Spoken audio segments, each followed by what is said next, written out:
Bonjour à tous, bienvenue à Beaurepaire en direct pour suivre le final de la 4e étape de l'Alpe Isère Tour, 31e édition déjà de cette magnifique épreuve et avant-dernière étape. Déjà on va aborder aujourd'hui la montagne avec notamment le massif du Vercors qui sera en partie visité par les coureurs. Déjà la 4e étape et déjà 3 belles journées de passer mon cher Jean-Claude. Oui, bonjour d'abord à toutes et bonjour à tous. Bienvenue Lilian donc sur les routes de l'Alpe Isère Tour et ici à Beaurepaire, donc terme de cette 4e étape. On entre à mon avis, Lilian, dans le vif du sujet. Effectivement, et malgré tout on n'a pas été déçus ces derniers jours parce que déjà quelques écarts se sont creusés, mais c'est vrai qu'à partir d'aujourd'hui on en attend encore un peu plus, un petit peu plus de bataille et notamment les premiers sommets avec les coureurs qui d'ailleurs sont déjà à l'instant où on se parle dans l'ascension répertoriée en première catégorie du jour. On va revenir sur le parcours dans un instant. Ce sera après avoir revu quelques images de la journée d'hier sur la 3e étape qui visitait la communauté de communes de l'Est lyonnais et qui a vu notamment sur le circuit final de Toussieux s'imposer Victor Koretsky, 3e des derniers championnats du monde de VTT, le coureur de la BNB Hotel qui est allé s'imposer dans un final où, je vous l'avoue Jean-Claude, même moi je n'ai pas bien compris finalement, et même après l'interview de Victor Koretsky, si c'était vraiment prévu comme ça, parce que c'est vrai que dans le final on pensait qu'on préparait le sprint pour Quentin Jauregui, et finalement Victor Koretsky, lorsqu'il a pris 1 mètre, 2 mètres, 3 mètres, il s'est retourné, il a accentué l'effort. Je suis pas sûr que c'était prévu comme ça. Oui, effectivement, c'est vrai que l'équipe a quand même, l'équipe BNB Hotel KTM a finement joué. Ce matin, j'étais avec leur directeur sportif, donc Samuel Dumoulin, et c'est vrai que Samuel a vraiment préparé cette épreuve. Même si effectivement, donc la victoire de Koretsky, donc l'une de ses premières victoires sur route, est peut-être une surprise, c'est sûr. Il est certain que les BNB sont venus là pour faire le métier, et on a notamment les titres sur la presse quotidienne régionale qui le prouvent. BNB vraiment est là et je dirais marque en tout cas de son empreinte les 3 premières étapes. Qu'est-ce qu'ils vont faire aujourd'hui? Eh bien Dieu seul le sait.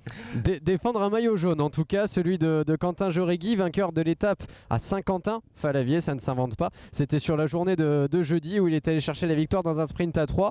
Ça lui a permis de revêtir ce maillot jaune de leader. Il a 9 secondes d'avance sur Lars Boven, le néerlandais, meilleur jeune d'ailleurs de ce classement, et Jacob Trouba, 3e à 11 secondes, des écarts encore très très faibles et des écarts surtout inchangés après la journée d'hier. Le classement général au départ de cette étape est le même que celui d'hier à la même heure. Quentin Jauregui est donc leader pour la formation BNB Hotel. On ne sait pas s'il passera au mieux la montagne ce week-end, en tout cas il a une équipe pour, avec des coureurs comme Cyril Gauthier, comme Pierre Roland, double vainqueur d'étape sur le Tour de France, qui est avec lui également pour l'épauler au mieux. Un coup d'œil justement, on parle beaucoup de la montagne, un coup d'œil sur le profil de l'étape du jour, puisqu'aujourd'hui c'est l'étape la plus longue de l'Alpe Isère Tour, la 4e et 171 km, auquel il faut encore ajouter 8 km de départ fictif tout à l'heure au départ de Saint-Maurice-l'Exil. La première difficulté, c'était la côte de Chambaran. Les coureurs sont actuellement dans la montée du Mont du Fas, première grosse ascension de la semaine, classée Jean-Claude en première catégorie. Oui, exactement. Cette montée du Fas, donc, elle avait été découverte par les organisateurs du Critérium du Dauphiné. Et déjà à l'époque, ça avait fait très mal. C'est une montée qui est, je dirais, en 2 volets. Il y a les 8 premiers kilomètres qui doivent se situer entre 8 et 9% de moyenne. Et puis la deuxième partie qui, elle aussi, développe 8 kilomètres, mais qui est moins raide. Donc c'est plutôt, j'allais dire, presque du faux plat montant, bien sûr. Mais il n'en demeure pas moins que les coureurs auront 16 km d'ascension. Au total, dans cette étape d'aujourd'hui, il y a 27 km répertoriés de montagne. Donc c'est déjà une belle étape de montagne, avec un élément, Lilian, qui est venu encore s'ajouter aux difficultés, c'est le Mistral. Mistral qui souffle très fort dans la vallée du Rhône, on nous signale entre 50 et 70 km/h. Et ce Mistral peut jouer un rôle dans la remontée sur Beaurepaire, puisque les coureurs donc vont quitter les rives de l'Isère, tout près de Saint-Marcellin, pour remonter en direction de Beaurepaire. Et là, le vent peut avoir un rôle éminent. Et ça soufflait déjà beaucoup d'ailleurs au départ tout à l'heure de Saint-Maurice-l'Exil qui accueillait donc le départ de cette 4e étape. On retrouve les images du départ fictif, on l'a dit, 8 km neutralisés avant de rejoindre Roussillon où le départ réel a été donné. Et effectivement, après la présentation des équipes, déjà les drapeaux étaient agités donc pour nous signaler un vent assez important dans la vallée. Et ça ne va pas se calmer en tout cas avec donc la suite des festivités maintenant, puisque dès le départ réel, eh bien effectivement les premières offensives étaient données avec une échappée qui s'est formée, et notamment l'un des premiers attaquants du jour, ça a été le meilleur grimpeur en personne, maillot violet sur les épaules, Rasmus Pedersen, qui est également leader de la combativité et qui effectivement est allé mettre le feu aux poudres dès les premiers kilomètres. Il faut dire qu'il a voire plusieurs maillots à défendre aujourd'hui. Oui, c'est ça, il a plusieurs maillots à défendre. En tout cas, celui de la montagne lui sied particulièrement bien. Et je pense qu'il a mis tous les moyens en œuvre pour pouvoir défendre ce maillot. Il est passé en tête, donc effectivement, Lilian le précisait tout à l'heure, au sommet de la côte des Chambarans, première difficulté du jour. Là, maintenant, les coureurs sont dans la 2e avec le Mont du Faz, donc à plus de 1000 mètres d'altitude. Ils auront une autre côte de 3e catégorie avec la côte de Varassieux, la côte de Montfalcon et la côte de l'Antiole, qui ne se trouve qu'à 10 km de l'arrivée. Donc là aussi, ça a aussi son importance. On va dire que la 2e partie de cette étape, on le voit d'ailleurs, elle est particulièrement vallonnée. Information importante aussi pour les coureurs et surtout les suiveurs, les délais d'élimination sont à 12% sur la 4e étape. Il faudra peut-être en tenir compte. C'est peut-être une information importante, Lilian. En tout cas, ils étaient 113 à être encore en course ce matin au départ, et on va les retrouver dans un instant en direct, et bien évidemment en direct pour ces 60 derniers kilomètres sur les différents réseaux sociaux de l'Alpizère Tour, sur la chaîne YouTube de Black Hole et en direct sur Télé Grenoble. On va rejoindre la cabine et écouter les mots d'accueil également de monsieur le maire de Saint-Maurice-l'Exil qui nous accueillait tout à l'heure, monsieur Philippe Gentil. Bien, bonjour à tous et à toutes. Eh bien, nous sommes heureux à Saint-Maurice-l'Exil d'accueillir pour la 20e fois, puisque ça fait 20 ans de collaboration avec le Rhône-Alpes Isère Tour, donc d'accueillir à nouveau le Rhône-Alpes Isère Tour pour sa 31e édition. Donc nous sommes des fidèles de cette épreuve importante pour nous, parce que ça permet de pouvoir proposer à la population saint-mauritaine une épreuve cycliste. Saint-Maurice, c'est aussi une ville sportive. C'est une ville qui s'est engagée pour Terre de Jeux 2024, donc nous sommes labellisés Terre de Jeux 2024. Et nous sommes heureux d'avoir pu entraîner avec nous la communauté de communes entre Bièvre et Rhône, les villages et les territoires qui composaient notre communauté de communes étaient systématiquement parcourus par l'épreuve.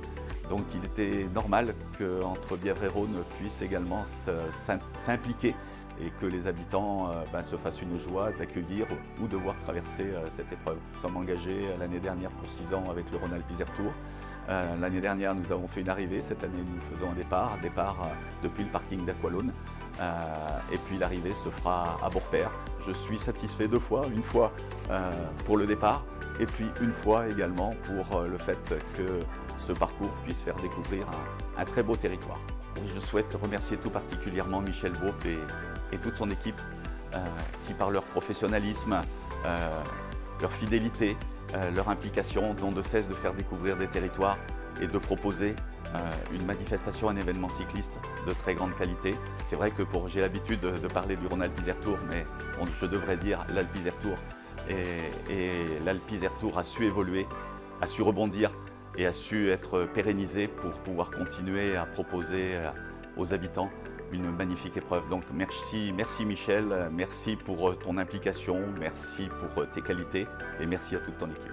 Je vous donne donc rendez-vous le 28 mai entre 10h et midi sur le parking d'Aqualone pour le départ de la 4e étape du Rhône-Alpes Isère Tour. Voilà, monsieur le maire de Saint-Maurice-l'Exil, effectivement, qui nous accueillait tout à l'heure pour le départ, un départ pour l'étape la plus longue de l'Alpe Isère Tour édition 2022, la 31e édition. On revoyait d'ailleurs les images de l'année dernière dans une étape qui avait été courue à sens inverse. On arrivait du côté de Saint-Maurice-l'Exil, qui nous a accueillis donc pour le départ. Et aujourd'hui, c'est à Beaurepaire que nous allons poursuivre l'aventure et attendre impatiemment les coureurs qui entrent dans les 60 derniers kilomètres de cette étape. On va pouvoir essayer de retrouver la situation de course. Vous voyez qu'on est dans la descente très certainement du Mont du Faz qui a été franchi, effectivement une descente assez technique à la fois pour les coureurs et pour nos caméramans qui ont la lourde responsabilité de les suivre.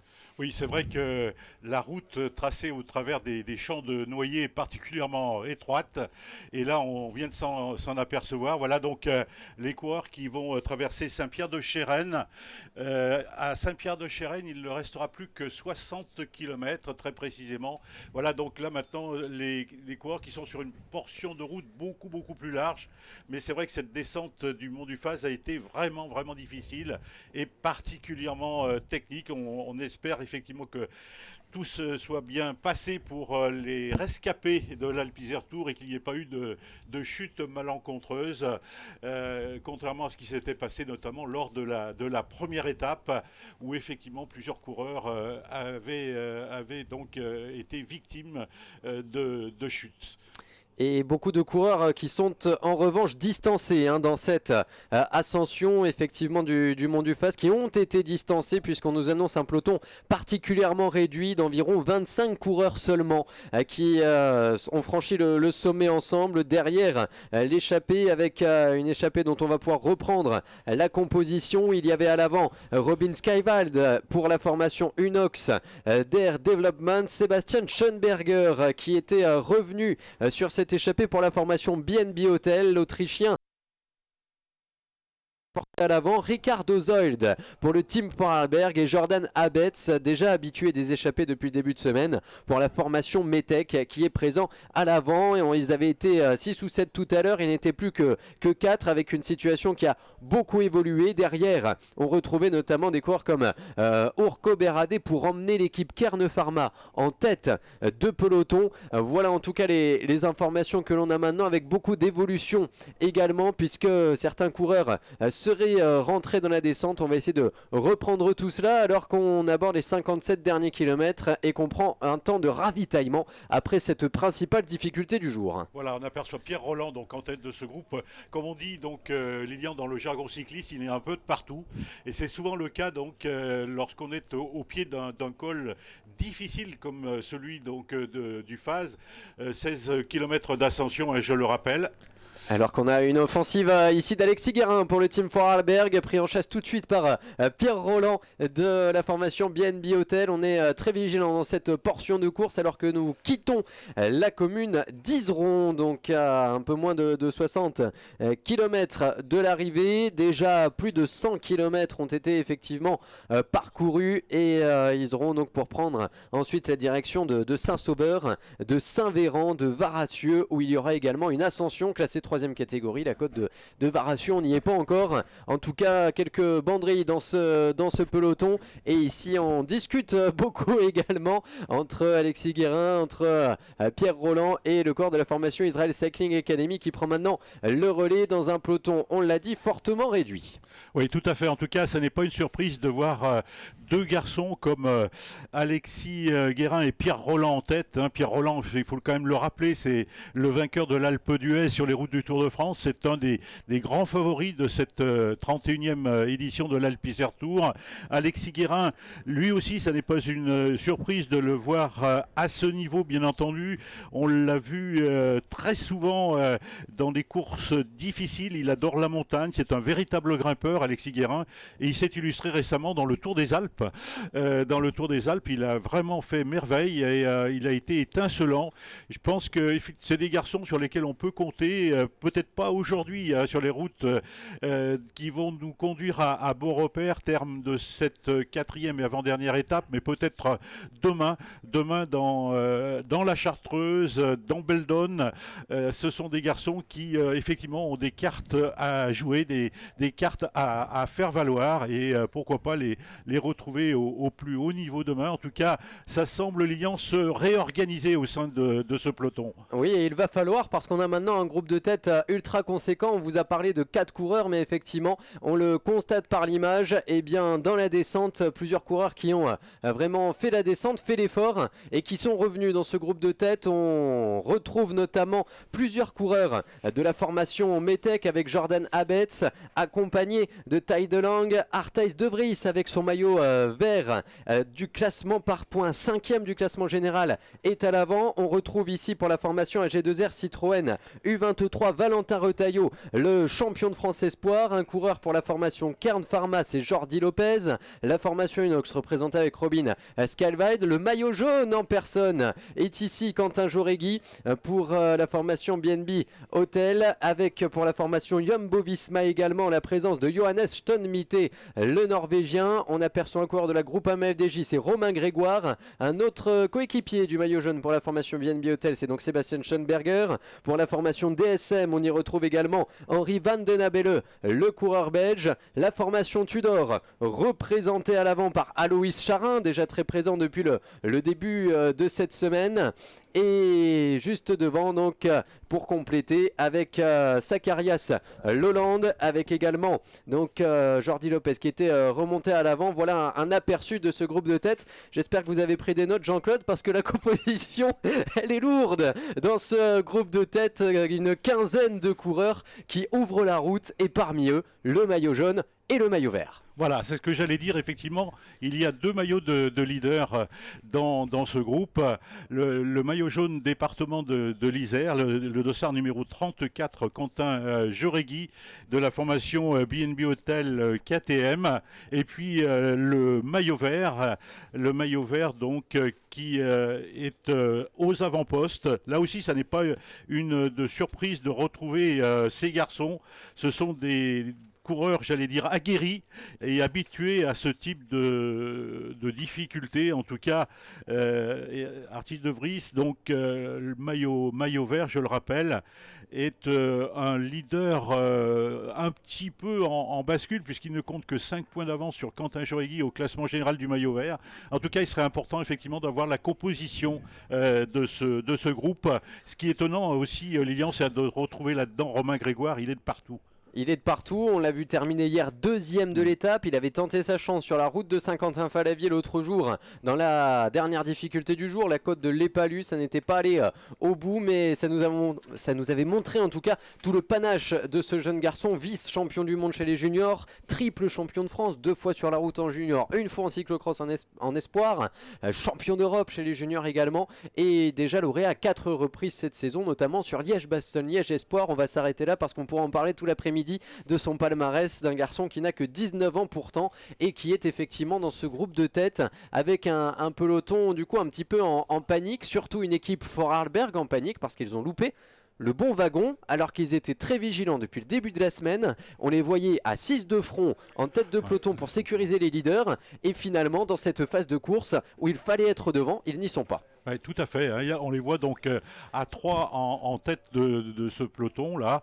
Et c'est vrai que les Vorarlberg, c'est assez surprenant. Effectivement, il y a raison de le préciser. Ils étaient toujours là sur les étapes de plat, alors qu'on les attendait beaucoup en montagne. Et aujourd'hui, donc, où effectivement, on a une étape, on va dire, c'est pas une étape de grande montagne, mais c'est une étape difficile, parce que c'est déjà la 4e, elle est longue, usante.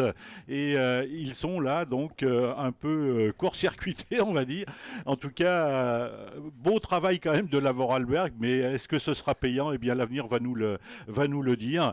Le confirmer ou l'infirmer, ce sont les kilomètres restants qui vont effectivement nous le préciser. Ce qui est étonnant aussi chez Romain Grégoire, Lilian, c'est que l'équipe Groupama, elle est réduite à 4 hommes.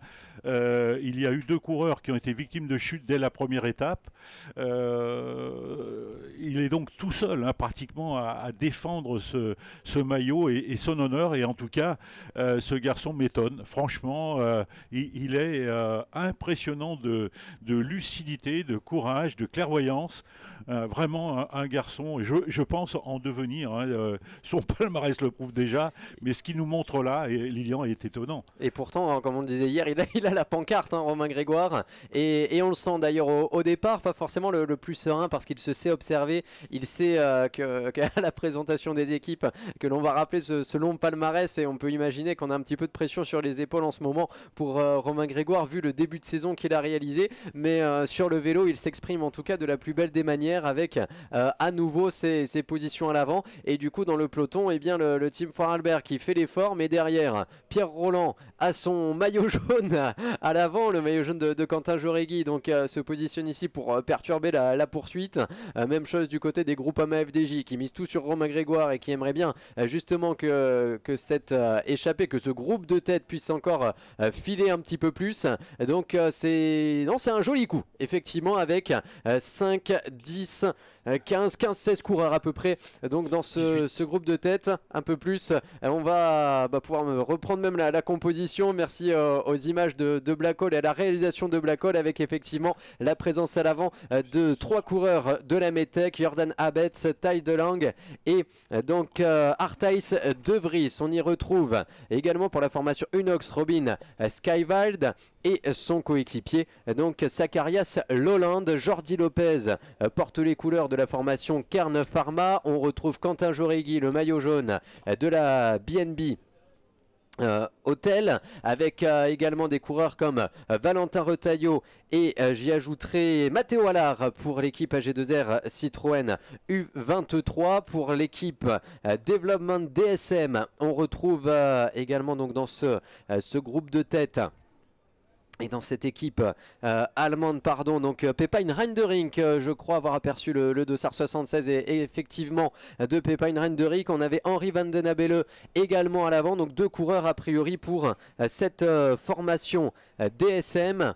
Voilà donc l'aperçu en tout cas de ce groupe de tête. Romain Grégoire, on en a parlé, et effectivement beaucoup de formations au moins doublement représentées. La Tudor Pro Cycling a à l'avant Aloïs Charin et Yanis Voisard. Donc le jeu d'équipe pourra se mettre en place, puisque même Quentin Jauregui, le maillot jaune, a un coéquipier avec lui en la personne de Sébastien Schoenberger, très précieux depuis le début de la semaine, le coureur autrichien dans cette équipe française. Johannes Stonmite est également donc à l'avant. On va peut-être retrouver la composition complète, on l'a dit, les 3 coureurs de la Metec, Robin Skywald et Zacharias Lolland pour Unox, Jordi Lopez pour l'équipe Kern Pharma, qui sont donc présents à l'avant, Quentin Jauregui et Sébastien Schoenberger pour la BNB Hôtel, Henri Van Den Abele et Pepijn Reinderink pour la formation DSM. On retrouve donc 2 coureurs de Chambéry Cyclisme, avec donc petite correction ici, c'était Matteo Allard effectivement, accompagné dans ce groupe de tête de Valentin Retailleau. On va compléter avec Yanis Voisard et Aloïs Charin pour la Tudor, Johannes Stonmitet accompagné donc à l'avant de Robin Skywald, Johannes Stonmitet pour la Jumbo Visma, et Jesse Kremer son coéquipier. Autant pour moi, Romain Grégoire complète. Vous en avez compté combien, Jean-Claude ? 18, on est d'accord. 18 coureurs à l'avant pour bousculer le classement général qui s'affichait tout à l'heure et dans lequel Quentin Jauregui avait au départ de cette étape 9 secondes d'avance sur Lars Boven, le coureur de la Jumbo Visma, qui n'est pas présent d'ailleurs à l'avant, le deuxième du classement général, ni le troisième, Jacobo Trouba, troisième à 11 secondes, qui n'est pas effectivement dans ce groupe de tête. Henry Ulich non plus, le 4e. On a Arthijs De Vries le 5e. Romain Grégoire, le 6e du classement, est à l'avant. Pepijn Reinderink, le 8e, est à l'avant également. Voilà, quelques absents mine de rien. Alors soit on s'est un petit peu enflammé pour ces coureurs, soit on est piégé à l'arrière. Rien n'est fait, on voit que ce groupe de tête peine à s'organiser, à tel point qu'on a une cassure ici qui s'est opérée. Je crois qu'on a 7 ou 8 coureurs qui ont voulu sauter leur lait, c'était trop d'un coup, du coup on s'est fait distancer. C'est Romain Grégoire qui est obligé de faire le forcing pour boucher le trou ici dans ce groupe de tête de 18 coureurs, alors qu'on est en train de quitter Saint-Véran. Voilà, c'est effectivement un peloton de tête, hein, plus qu'une véritable échappée. Et il est difficile d'ailleurs lorsqu'il y a plus de 15 coureurs de s'entendre et de coopérer réellement. C'est vrai qu'il y a forcément au sein de ce groupe de tête des intérêts divergents bien sûr. Et il est clair que l'entente sera peut-être difficile à trouver au sein de ce premier peloton. Donc, information importante, nous sommes à 48 km de l'arrivée ici à Beaurepaire, 48 km, donc nous serons bientôt à nouveau dans les champs barans avec la traversée de Varassieux et l'ascension de la côte du même nom, donc la côte de Varassieux classée en troisième catégorie. L'écart donc entre les deux premiers groupes serait de 40 secondes, c'est dire Lilian que rien n'est fait finalement. Et au pointage visuel à la sortie de Saint-Véran, ça semblait confirmer effectivement les 40 secondes entre ces deux groupes avec une meilleure allure quand même pour le peloton. Ce serait presque dommage de griller cette cartouche pour le groupe de tête et de ne pas s'entendre parce qu'effectivement on a là une sacrée occasion d'aller non pas plier l'Alpe Isère Tour, loin de là, ils sont trop nombreux à l'avant, mais en tout cas d'éliminer certains concurrents, d'éliminer peut-être le Team Vorarlberg qui fait partie des équipes favorites sur un final montagneux comme celui qui sera proposé demain, mais effectivement ces 18 coureurs ne semblent pas aussi engagés que les 3 coureurs du Team Vorarlberg qui se mettent à la planche derrière, et parmi eux même Alexis Guérin qu'on avait cité parmi les favoris est obligé de faire le nécessaire pour réduire cet écart. Là il n'y a plus de leader, il n'y a plus de coéquipier, on a mis tout le monde à rouler, tout le monde dans un peloton encore une fois fortement réduit, à peu près 25-30 coureurs. Ils sont finalement pas beaucoup plus dans le peloton que dans le groupe de tête. Exactement. En tout cas, effectivement, vous voyez que lorsque l'on est piégé, et c'est le cas de la formation autrichienne Vorarlberg, eh bien, la seule façon, effectivement, c'est de se mettre au pied à la planche et d'essayer de revenir sur le premier groupe. Et avec l'équipe Jumbo-Visma qui a le cœur qui balance, je crois, entre favoriser la prise de champ de Jesse Kramer et Johannes Stone-Mittet représenté à l'avant, et sauver le maillot blanc et la place de deuxième au classement général de Lars Boven qu'on aperçoit en 5e position ici à l'image, 5e position du peloton, juste dans la roue de Pierre Roland avec 2 de ses coéquipiers. Et ici j'ai du mal à cerner effectivement si l'équipe Jumbo va venir prêter main forte au Team Vorarlberg ou justement bien les laisser se débrouiller et favoriser la prise de champ du groupe de tête. En tout cas pour l'instant l'écart semble se réduire un petit peu sur ces portions larges, et regardez sur les côtés, là on voit le vent qui souffle effectivement dans les arbres, fort vent de côté pour l'ensemble des coureurs de cette Alpe Isère Tour. On rappelle qu'au départ à Saint-Maurice-l'Exil ils étaient encore 113 et finalement on n'en a plus qu'une cinquantaine pour jouer les premiers rôles, 18 à l'avant, une trentaine derrière dans le peloton principal. Oui, il doit y avoir derrière des écarts importants. Hein. On disait tout à l'heure donc au départ que le vent aurait peut-être un rôle important à jouer. On l'a rappelé tout à l'heure en direct de la ligne d'arrivée ici à Beaurepaire. C'est vrai que les délais d'élimination, donc qui étaient de 10% sur les 3 premières étapes, ont été portés à 12% compte tenu de la longueur de cette 4e étape et des difficultés proposées aux coureurs. Mais c'est vrai que 12%, ça n'est pas considérable, et il pourrait y avoir quelques coureurs éliminés ce soir à Beaurepaire, donc au terme de cette 4e et avant-dernière étape. Et même des abandons qui nous sont déjà signalés, et un abandon, je ne vais pas dire surprenant, mais décevant en tout cas, celui d'Henri Ulich, vainqueur de l'étape à Charvieux-Chavagneux mercredi au terme d'un superbe sprint, encore 5e le lendemain sur la route de Saint-Quentin-Fallavier. Il portait le maillot vert au départ de l'étape d'hier. Et bien le coureur allemand est annoncé comme abandon aujourd'hui sur la route de Beaurepaire. Même chose pour Antoine Debons de Charvieux-Chavagneux-Isère Cyclisme, pour Tim Marsman également, la formation Metec qui perd un élément. Oscar Johansson pour la formation Unox n'est pas parti, lui pardon, donc 3 abandons et un non partant également. Donc effectivement l'une des informations clés c'est quand même que la semaine évolue vite, puisqu'on peut gagner à Charvieux-Chavagneux et puis le samedi effectivement perdre tout espoir. On savait qu'Henri Ulich n'était pas un grand grimpeur, mais il a carrément posé pied à terre aujourd'hui. Ouais, les jours se suivent mais ne se ressemblent pas. Et ça, c'est effectivement une devise que l'on retrouve, y compris dans le sport cycliste. En tout cas, il est clair que l'écart entre les deux groupes semble se maintenir, hein, malgré les coups de boutoir de Vorarlberg notamment. C'est vrai que l'équipe a fait un gros travail. On aperçoit bien sûr avec eux les Jumbo qui là aussi font le travail. L'écart, je le rappelle, est de 40 secondes à 45 km de l'arrivée ici à Beaurepaire.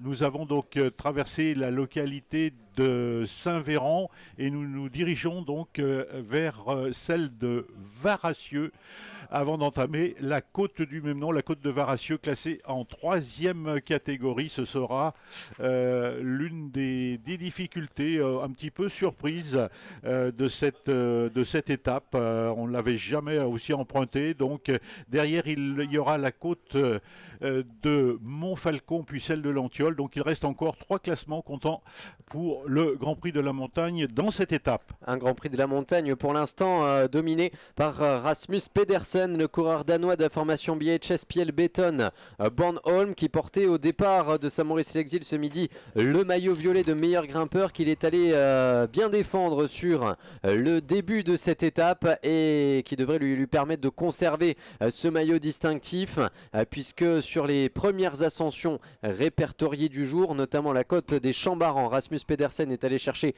6 points supplémentaires. À noter qu'au sommet du Mont du Faz, eh bien, cela avait beaucoup bougé, puisque les 10 points attribués au sommet de cette ascension de première catégorie sont revenus à Robin Skywald pour la formation Unox devant Sébastien Schoenberger et Ricardo Zold. Pas de points pour le leader de ce classement, Rasmus Pedersen. Donc ça va se resserrer autour de lui pour un coureur qui est également en tête du côté du classement de la combativité, qui rassemble les points marqués dans l'ensemble des classements annexes sprint et Grand Prix de la montagne. Du côté de ces positions, du coup, Rasmus Pedersen en passant en tête sur le sprint en or et sur le deuxième sprint intermédiaire de la journée également, est revenu et a dépassé Nils Brun, le porteur du maillot bleu, qui devrait en être dépossédé en tout cas ce soir sur le podium protocolaire. Rasmus Pedersen, le danois, qui totalise maintenant 18 points dans ce classement, seulement 10 pour Nils Brun. Donc certainement un changement de maillot ce soir. Rasmus Pedersen qui devrait conserver par ailleurs le maillot de la combativité, et reste à voir pour le Grand Prix de la montagne. Il avait quelques points d'avance, mais il reste encore des ascensions répertoriées. On en a parlé. Le classement par points lui aussi pourrait évoluer. Un classement par points dominé par Arthijs de Vries, un maillot vert d'ailleurs en tête, ce qui devrait lui permettre justement de le sécuriser peut-être dans un final pour un coureur complet visiblement, puisque sur les 3 premières étapes on l'a vu rentrer à chaque fois dans le top 10 sur les différents sprints, et maintenant que la route s'élève, il est encore à l'avant. Oui, tout à fait. En ce qui concerne Rasmus Pedersen, donc au départ de Saint-Maurice-l'Exil, il comptait 26 points dans le classement général du meilleur grimpeur. Le deuxième, c'était Magnus Brinsrud, donc avec 18 points. Et il a d'ores et déjà, donc Rasmus Pedersen, empoché les 4 points du classement de la montagne. Donc le premier de la journée, c'était au sommet de la côte des Chambarans. On va dire qu'il a consolidé un petit peu ce maillot violet ou cyclamen, puisqu'il n'y a pas de maillot à pois sur les routes de l'Alpe Isère Tour, mais un maillot distinctif de couleur violette. Il a effectivement, Rasmus Pedersen, consolidé cet écart, sachant que bien entendu, le fait de ne pas être présent dans une première catégorie comme le Mont du Faz, c'est sûr que c'est une sorte de handicap, encore que ceux qui ont marqué des points, Lilian, dans l'ascension du première catégorie, ne sont pas peut-être les mieux placés au classement général du meilleur grimpeur. Oui, puisque Rasmus Pedersen, hier, en passant en tête à chaque fois, hier et avant-hier, sur des ascensions de moindre importance, de moindre catégorie, eh bien, avait néanmoins petit à petit mis pas mal de points dans la musette, ce qui lui permet effectivement d'évoluer toujours en tête de ce classement, même si maintenant il va y avoir davantage de points sur des ascensions plus difficiles. En tout cas, du côté de ces maillots distinctifs, eh bien, la bataille sera ouverte jusqu'au bout, même si Rasmus Pedersen eh bien, s'annonce comme l'un des grands baroudeurs finalement de l'Alpizer Tour, à l'avant avant-hier tout au long de la journée, encore à l'avant en début d'étape, mais ici ce sont les cadors et les favoris de l'Alpizer Tour que l'on retrouve à la planche. Alexis Guérin mène le peloton et un écart qui néanmoins diminue. On est toujours sur des portions assez larges, on va même peut-être avoir une vue visuelle avec le peloton qui aperçoit, ils sont juste là au moment d'arriver au pied de la côte de Varasieux. Je pense qu'on va avoir un regroupement général pour ce groupe de tête qui va se faire reprendre sous l'impulsion du Team Vorarlberg. Coup de chapeau à cette équipe qui s'est faite piéger mais qui a fait le nécessaire. Cela va laisser des traces. Néanmoins, les poumons doivent brûler un petit peu. On sent le visage marqué d'Alexis Guérin. Le coup de pédale peut être un petit peu plus lourd, mais à 40 km de l'arrivée, tout va pouvoir rentrer dans l'ordre. Attention, c'est souvent là que les contres se forment. Oui, c'est vrai. Lorsque il y a comme cela donc jonction, souvent les coups partent juste après la jonction. En tout cas, c'est vrai que Lilian venait de le dire, le coup de force des Vorarlberg a été vraiment étonnant. Ils ont payé l'addition de toute façon. Ils ont payé le fait de ne pas être présents dans l'échappée et en tout cas, leur travail a quand même payé. Est-ce que ça va laisser des traces? Certainement, ça laissera des traces. C'est sûr que effectivement, ces coureurs donc auront dans le Vercors laissé quelques cartouches, à n'en point douter. Alors que là, les hommes de tête donc entament l'ascension effectivement de cette côte de Varasieux, 3e catégorie, une côte donc où effectivement on aperçoit le vent là encore qui est en prise. Les coureurs vont souffrir pour remonter sur bord-pair parce que là on va être avec un vent de face pratiquement continu et il est certain que cet effort sera là aussi donc redoutable et redouté par les coureurs.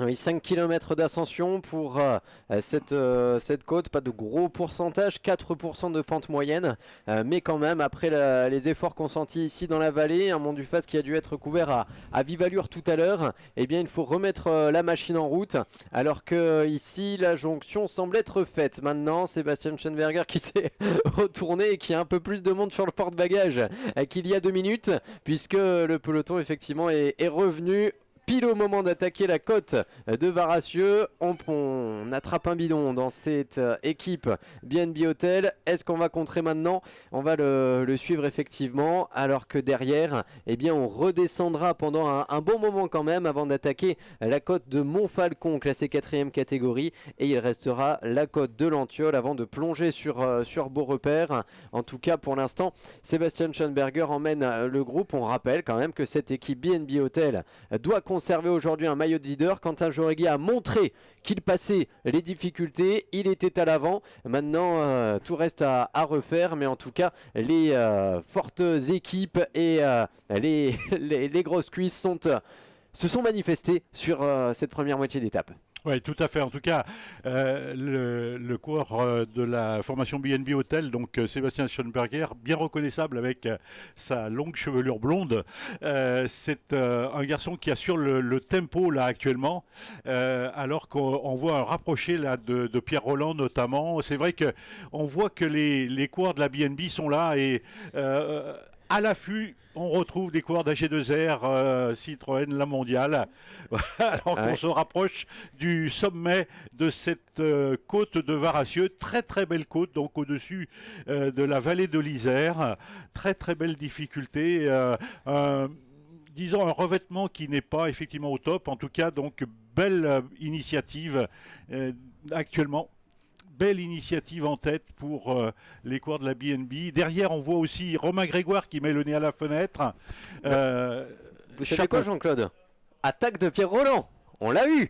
Donc l'offensive de Pierre Rolland sur les routes de l'Alpe Isère Tour. C'est Joris Chaussinan qui l'a accompagné pour l'équipe AG2R Citroën U23. Un autre espoir bien calé dans la roue, c'est Romain Grégoire. On a 2-3 coureurs de la Jumbo-Visma derrière. Le peloton qui s'est étiré. On a une petite cassure au niveau de la 10e position. Quentin Jauregui s'accroche maintenant derrière ce groupe. Artaïs de Brace est également là. Donc Joris Chaussinan qui s'écarte. Joris Chaussinan et Romain Grégoire, ils étaient dans le premier groupe de tête. Pierre Rolland, ça fait un moment qu'il n'a pas donné un coup de pédale, il doit être un petit peu plus frais et c'est effectivement lui qui met le feu aux poudres maintenant à 40 km de l'arrivée. Mais on n'est pas impressionné du côté des jeunes espoirs que sont Romain Grégoire et Joris Chaussinan. Et résultat, Sébastien Schoenberger, l'Autrichien, vient refaire le tempo, un coup pour rien. Et c'est reparti avec le tempo imposé par le coureur autrichien de la BNB Hotel. Gros tempo quand même, puisque derrière on se questionne, on a même envie de laisser partir. Je crois qu'on a poussé un soupir en tête de peloton. Et ce sont 4 coureurs qui sont en train d'effectuer une petite cassure.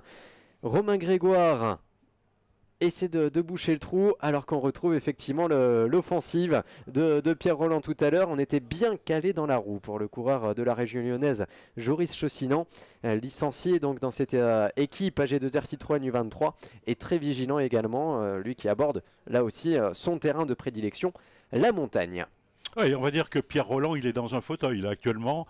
Par contre, je dirais que pour les BNB, l'important, bien sûr, c'est la situation de Quentin Jauregui, le maillot jaune, maillot de leader du département de l'Isère. Leur équipier, effectivement, ils n'ont pas intérêt à le larguer dans cette ascension parce qu'il reste encore près de 40 km avant de rejoindre Beaurepaire. Donc, beaucoup de choses pourraient se passer dans cette dernière heure de course. Déjà dans l'ascension de Varassieux, vous voyez, et il est certain que le challenge, c'est d'amener quand même Quentin Jauregui à bon port. C'est la raison pour laquelle, donc, aujourd'hui, les BNB ont pris la décision d'assurer le tempo. Et c'est vrai que là, on a l'impression que plus personne ne souhaite véritablement passer et prendre la direction des opérations. On laisse un petit peu, Lilian, la formation BNB opérer. C'est leur rôle également. On sait que ce sont un petit peu les épouvantails de cet Alpe Isère Tour. Il y a 2 équipes pro team au départ, la Cairn Pharma et la BNB Hotel. Et la Cairn Pharma, d'ailleurs, ça fait un moment qu'on les a pas vus. Donc pour cette équipe espagnole, un petit peu plus discrète dans cette étape. Mais la BNB Hotel, eh bien, elle assume son rôle en essayant de peser sur la course, en défendant ce maillot jaune. À noter néanmoins que dans le groupe de 36 coureurs qui évoluent à moins d'une minute, 27 secondes précisément, du leader Quentin Jauregui, eh bien Pierre Rolland fait partie de ces coureurs. Également Sébastien Schoenberger qui joue ici l'équipier modèle, mais qui est quand même 14e du classement général à seulement 27 secondes. Donc lui aussi pourrait peut-être créer la surprise tout à l'heure. Donc même si Quentin Jauregui venait à être en difficulté, eh bien on aurait toujours ces 2 cartes à jouer pour l'équipe BNB Hotel. Même si Sébastien Schoenberger, effectivement, ici, on lui a donné le rôle d'équipier. C'est lui qui assure le tempo dans un peloton qui s'était quand même redensifié un petit peu. On doit avoir 35 unités à peu près dans ce groupe principal, peloton et groupe de tête à la fois. Oui, tout à fait. On peut dire que chez BNB Hotel KTM, on a de véritables cartouches et on s'en sert. Actuellement, donc, effectivement, on voit Sébastien Schoenberger donc, qui va pratiquement faire l'ascension de Varassieux à lui tout seul. Il assure et il assume donc son rôle de parfait équipier. En tout cas, vraiment, il fait forte impression. Et derrière, on a l'impression d'être bien content, d'être dans la roue de Sébastien Schoenberger. C'est déjà effectivement un luxe.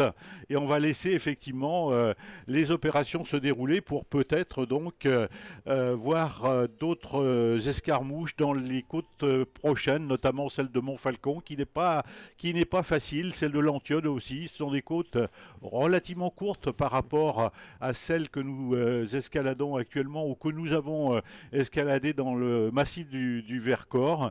mais les kilomètres sont là. Nous sommes, je disais tout à l'heure, en 4e journée aussi. Ça son importance, bien entendu. Il y a des organismes déjà un petit peu fatigués avec la chaleur que nous avons connue depuis le départ, avec le vent et puis donc d'incessantes ascensions. C'est vrai que cette épreuve, Lilian, elle est quand même pas facile.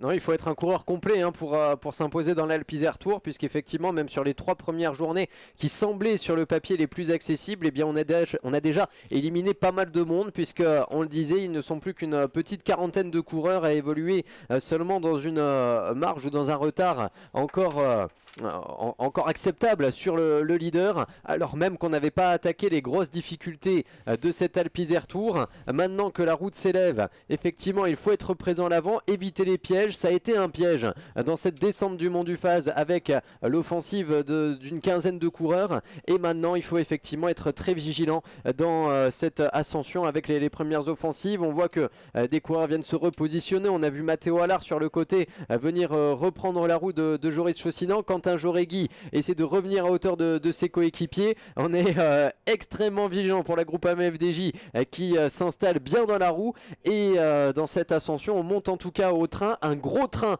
néanmoins imposé par Sébastien Schoenberger. Je crois que tous les cyclistes régionaux amateurs de Strava sont en train de verser une petite larme parce que le com va tomber aujourd'hui. Oui, tout à fait. En tout cas, effectivement, information importante, le maillot jaune vient de se replacer en tête, peut-être d'ailleurs pour donner des informations à ses équipiers ou à ses coéquipiers, et ça c'est bon aussi pour le moral de savoir que le maillot jaune est là.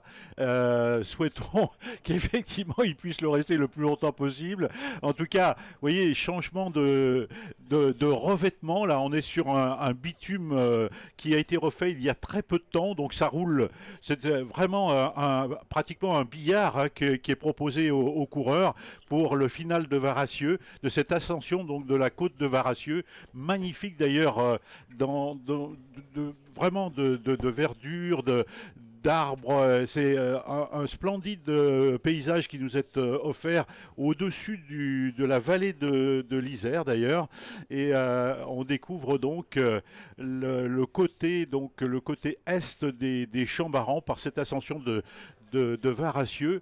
Les coureurs descendront ensuite sur la ville de Roibon, qui avait fait beaucoup parler d'elle il y a quelques mois, voire quelques années de cela. Et puis ce sera la traversée de Montfalcon pour l'entame de l'avant-dernière difficulté de la journée, la côte de Montfalcon. En tout cas, on laisse vraiment le travail à la BNB. Alors là, ça change de registre par contre, on s'approche du sommet. Oui, avec une offensive, je crois, du côté de la formation Metec. Le maillot rouge est juste derrière, le porteur du maillot rouge de la combativité en la personne de Magnus Brinsrud, présent à l'avant sur l'ensemble de la journée hier. Visiblement il a bien récupéré et se situe ici dans les premières positions. On n'arrive pas encore à bien faire le trou derrière, ça risque d'écrémer en tout cas, alors qu'on va aller se disputer les points. Voilà, c'est fait, je crois que c'était l'objectif pour aller chercher les points précieux au sommet de cette difficulté, entre guillemets seulement classé 3e catégorie, mais qui aura fait effectivement mal aux pattes pour l'ensemble de ces coureurs que l'on retrouve avec un peloton malgré tout conséquent d'à peu près 35 unités, et je crois avoir aperçu bien toujours des coureurs amateurs qui sont dans le coup. Je crois que c'est Tao Kéméré qui était là pour le Vélo Club Villefranche-Beaujolais. Je crois avoir reconnu un coureur également de l'EC Saint-Étienne donc dans ce peloton principal. Bien sûr, les coureurs de l'équipe Chambéry Cyclisme Formation U23, ce sont des amateurs. Certains passeront professionnels ces jours prochains et ces mois prochains. Ce sera le cas de Valentin Retailleau. En tout cas, pour l'instant, ils sont amateurs, mais toujours au contact de ces équipes continentales. Des images qu'on retrouvera dans un instant, puisque pour vous expliquer, on est sur des zones quand même assez reculées et on passe par le réseau 4G effectivement pour avoir les images. Donc on va retrouver la connexion dans un instant, juste après avoir entendu les mots d'accueil de madame la présidente de la communauté de communes entre Bièvre et Rhône Communauté. C'était au départ que l'on avait retrouvé madame Sylvie Dezarnaud. Écoutez, bonjour à vous toutes et à vous tous. Très heureuse d'être avec vous aujourd'hui pour vous parler de ce partenariat avec l'Alpe Isère Tour. Un partenariat un petit peu particulier pour notre comité de communes, puisque non seulement il y a les organisateurs de l'Alpe Isère Tour, le COTMI, mais également la mairie de Saint-Maurice-l'Exil. Alors la mairie de Saint-Maurice-l'Exil, partenaire depuis de très très longues années, et nous, comité de communes, partenaires depuis 2 ans. Une année, la comité de communes est départ d'étape, et l'année suivante, elle est arrivée de l'étape avec donc la commune de Saint-Maurice-l'Exil. Alors cette année, donc notre deuxième participation, un départ Saint-Maurice et une arrivée sur la ville de Beaurepaire. Donc l'an dernier, nous étions départ sur les Roches de Condrieu. Cette année, nous sommes arrivés sur la ville de Beaurepaire. Donc l'année prochaine, nous serons départ sur une autre ville de notre territoire. C'est ce qui est intéressant, ce qui fait qu'on peut aller un petit peu à la découverte de nos villes et villages sur le temps de ce partenariat. Alors quel type de cyclistes sommes-nous ici entre Bièvre et Rhône? Alors il faut d'abord savoir que l'Isère est quand même un vrai territoire de vélo, avec ses cols mythiques bien entendu. Ici on est plus sur plaines et collines, avec quand même certaines difficultés. Et puis on a cette voie mythique qui longe le Rhône et qui passe ici sur notre territoire, la Via Rhôna. Alors ça c'est plutôt du cyclisme détente famille. Personnellement c'est plutôt ce que je pratique, mais voilà, n'oublions pas tous nos sportifs, et puis associés également avec toutes ces associations cyclistes que l'on a sur notre territoire. Donc c'est un joli clin d'œil. Cette course est suivie de très près par notre vice-président en charge du sport, Gilles Bonneton, qui s'associe à moi pour cette étape du 28 mai. Voilà la présidente, Madame Desarnaud, présidente entre Bièvre et Rhône Communauté, qui nous accueillait sur son territoire de Saint-Maurice-l'Exil tout à l'heure. Nous on retrouve les images à 36 km de l'arrivée d'un peloton, groupe de tête, appelez-le comme vous voulez. En tout cas, 35 coureurs à peu près réunis maintenant sur la route de Beaurepaire, et à moins de 40 km de l'arrivée. On prend le temps de se ravitailler avec les coureurs de la formation Alpecin Phoenix. Emile Verstringue, 11e du classement général, qui est ravitaillé, notons le fair play, puisque c'est l'équipe Jumbo-Visma qui le ravitaille. On imagine que sur des portions un petit peu étroites dans la descente de l'ascension qui vient de s'achever, la côte de Vérassieux, et bien dans la descente tous les véhicules suiveurs n'ont pas pu passer. Donc et bien voilà, on prend le temps de ravitailler tout le monde. Bravo et pour ce geste en tout cas du côté des différents directeurs sportifs. Mais à l'avant, eh bien on ne se pose pas de questions. Mathéo Allard emmène ce groupe pour l'équipe de Chambéry Cyclisme Formation. Mathéo qu'on a loupé hier, hein. On s'en excuse encore, puisqu'on a un petit peu confondu, c'est pourtant pas le même gabarit, mais effectivement dans le final on avait hier un coureur de l'équipe AG2R Citroën U23 qui était à l'avant. C'était bien Mathéo, c'est pas allé au bout, mais ça nous montre en tout cas qu'il est en jambes, et c'est lui qui est en train d'emmener le peloton. Un coureur toujours de l'EC Saint-Étienne-Loire que l'on retrouve à l'avant. On a parlé de ces coureurs amateurs qui font mieux que rivaliser pour l'instant avec les coureurs professionnels, et à l'avant on semble déchaîner en tout cas avec les coureurs, je crois, de la BHS Piel Béton, décidés à peser sur le final à moins de 35 km de l'arrivée avant que la route ne s'élève à nouveau dans quelques hectomètres. Oui, effectivement. Oui, en tout cas, beau geste de solidarité entre coureurs et directeurs sportifs. C'est vrai qu'on a vu des coureurs d'une formation ravitailler d'autres formations, et ça, il faut le souligner parce que c'est très sport, et c'est dans le vélo effectivement quelque chose que l'on voit heureusement assez fréquemment. Voilà, donc nous sommes dans la descente maintenant de cette côte de Varassieux. Lilian, c'était un véritable col, hein, Varassieux. C'était plus de 5 km 500 d'ascension, et vraiment une difficile ascension malgré tout. Donc nous sommes dans la descente en direction de Roibon. Roibon, donc, que nous allons traverser dans quelques minutes. Il restera, lorsque nous serons à Roibon, 32 2 km précisément, 32 km. Et là, nous nous dirigerons vers Montfalcon et la côte du même nom. Donc, avant dernière difficulté du jour. Voilà les coureurs qui rentrent donc dans les premiers hectomètres de la localité de Roibon. Roibon avait beaucoup fait parler d'elle il y a quelques mois, rappelez-vous. C'est vrai qu'on en a reparlé il y a peu de temps avec la statue de la liberté, puisque à Roibon, on a inauguré donc une réplique de la statue de la liberté au centre-ville de Roibon. On va en profiter donc pour saluer Lilian, les anciens coureurs professionnels qui sont dans la région, notamment Bernard Vallet à Anneyron, Charles Janton qui habite lui aussi à Anneyron, et puis nous sommes près de Voiron, et demain nous serons encore plus près de Voiron, où effectivement on a eu un Geoffrey Bouchard qui a été licencié au club de Voiron, et puis Henri Guimbard, le coureur donc qui était professionnel dans l'équipe Mercier, équipier de Raymond Poulidor, Henri Guimbard, donc qui se trouve dans cette belle localité de Voiron. Alors qu'à l'avant, c'est bien un coureur de la formation BHS Beton Bornholm qui a fait un sacré trou dans une descente qui n'avait pourtant pas l'air très technique, mais on a dû descendre vite. En tout cas, on avoisine les 80 km/h sur des descentes comme celle-ci, où on a vu ce coureur prendre la position la plus aérodynamique possible et finalement partir, laisser de côté le peloton qui était en train de se ravitailler, et finalement on a laissé un petit peu de champ à ce coureur à 35 km de l'arrivée, qui du coup ne va plus trop se poser de questions et il va continuer à l'avant. Alors on a beaucoup parlé de ces coureurs de l'équipe BHS PL Beton, avec notamment un maillot distinctif sur les épaules de Rasmus Pedersen, donc meilleur grimpeur de l'Alpe Isère Tour pour l'instant. Ici cela pourrait être Emil Toudal, déjà vainqueur sur les routes de l'Alpe Isère Tour la saison dernière. On va essayer d'avoir la confirmation dans un instant, même si en tout cas l'écart c'est assez vite creusé, on n'aperçoit plus du tout le peloton derrière.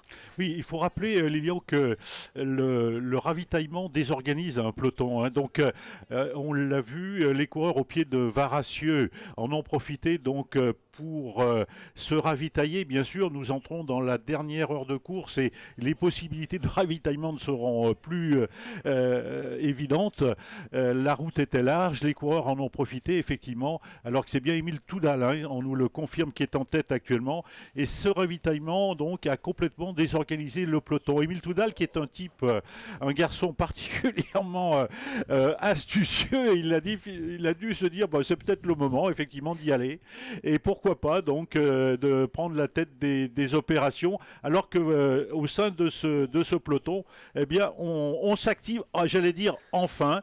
Ça réagit, donc, maintenant que le ravitaillement a été effectué. Emil Toudal, il n'est pas dangereux au général, puisqu'il est 68e à 7 minutes et 11 secondes du maillot jaune, en tout cas. Donc, on peut peut-être le laisser faire pendant quelques kilomètres.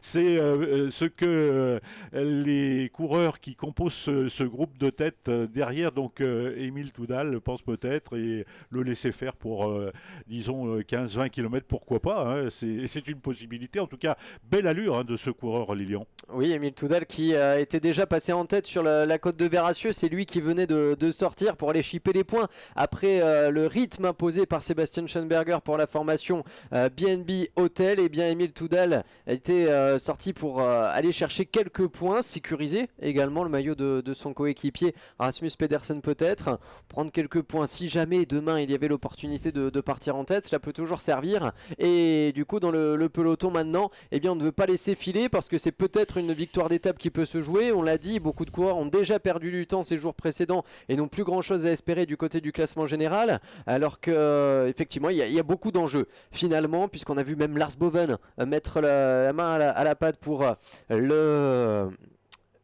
boucher cet écart, puisque le coureur qui porte le maillot blanc est deuxième du classement général à 9 secondes. Donc effectivement beaucoup d'enjeux différents derrière Emil Toudal, qui lui n'a qu'une idée en tête, aller chercher une nouvelle victoire d'étape sur l'Alpe Isère Tour.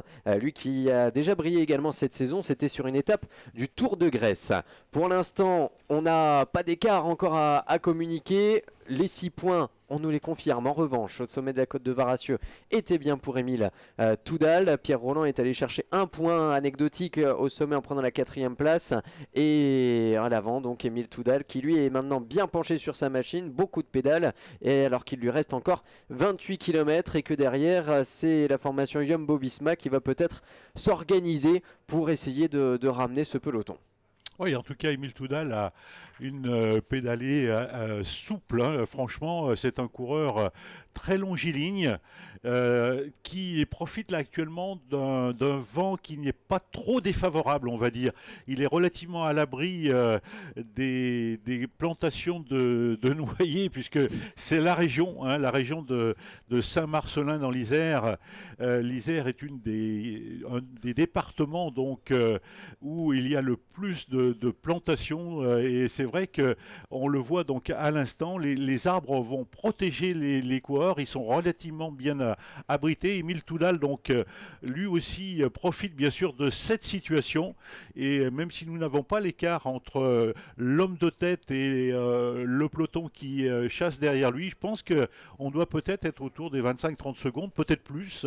Il sera important effectivement d'avoir l'écart entre l'homme de tête et le peloton, Lilian. Et alors on a plusieurs sources d'informations sur la route effectivement et Direct Vélo, partenaire fidèle également parmi les médias, nous indiquait un écart de 35 secondes. Ici au GPS on nous annonce 45. En tout cas cela veut dire qu'on a vite creusé pour Émile Toudal sur un peloton vraiment pas organisé, puisqu'on a même vu une courte offensive avec un coureur de la Trinity Racing, avec Lars Boven, avec un coureur de la DSM également. Donc Lars Boven lui avec son maillot blanc qui est facilement reconnaissable et qui l'était en tout cas dans ce groupe de 3 coureurs. Finalement c'est revenu dans l'ordre.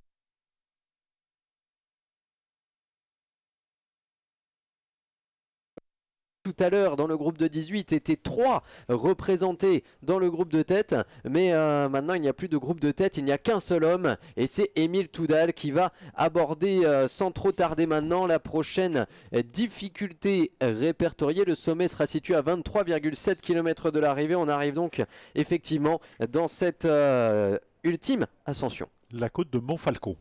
Hein, voilà, qui ne sera pas l'ultime d'ailleurs, pardon. C'est l'avant-dernière, donc c'est la côte de Montfalcon, classée en 4e catégorie, qui sera suivie de la côte de l'Antiole, elle aussi classée en 4e catégorie. En tout cas, vraiment, on a un très très bel effort solitaire d'Émile Toudal.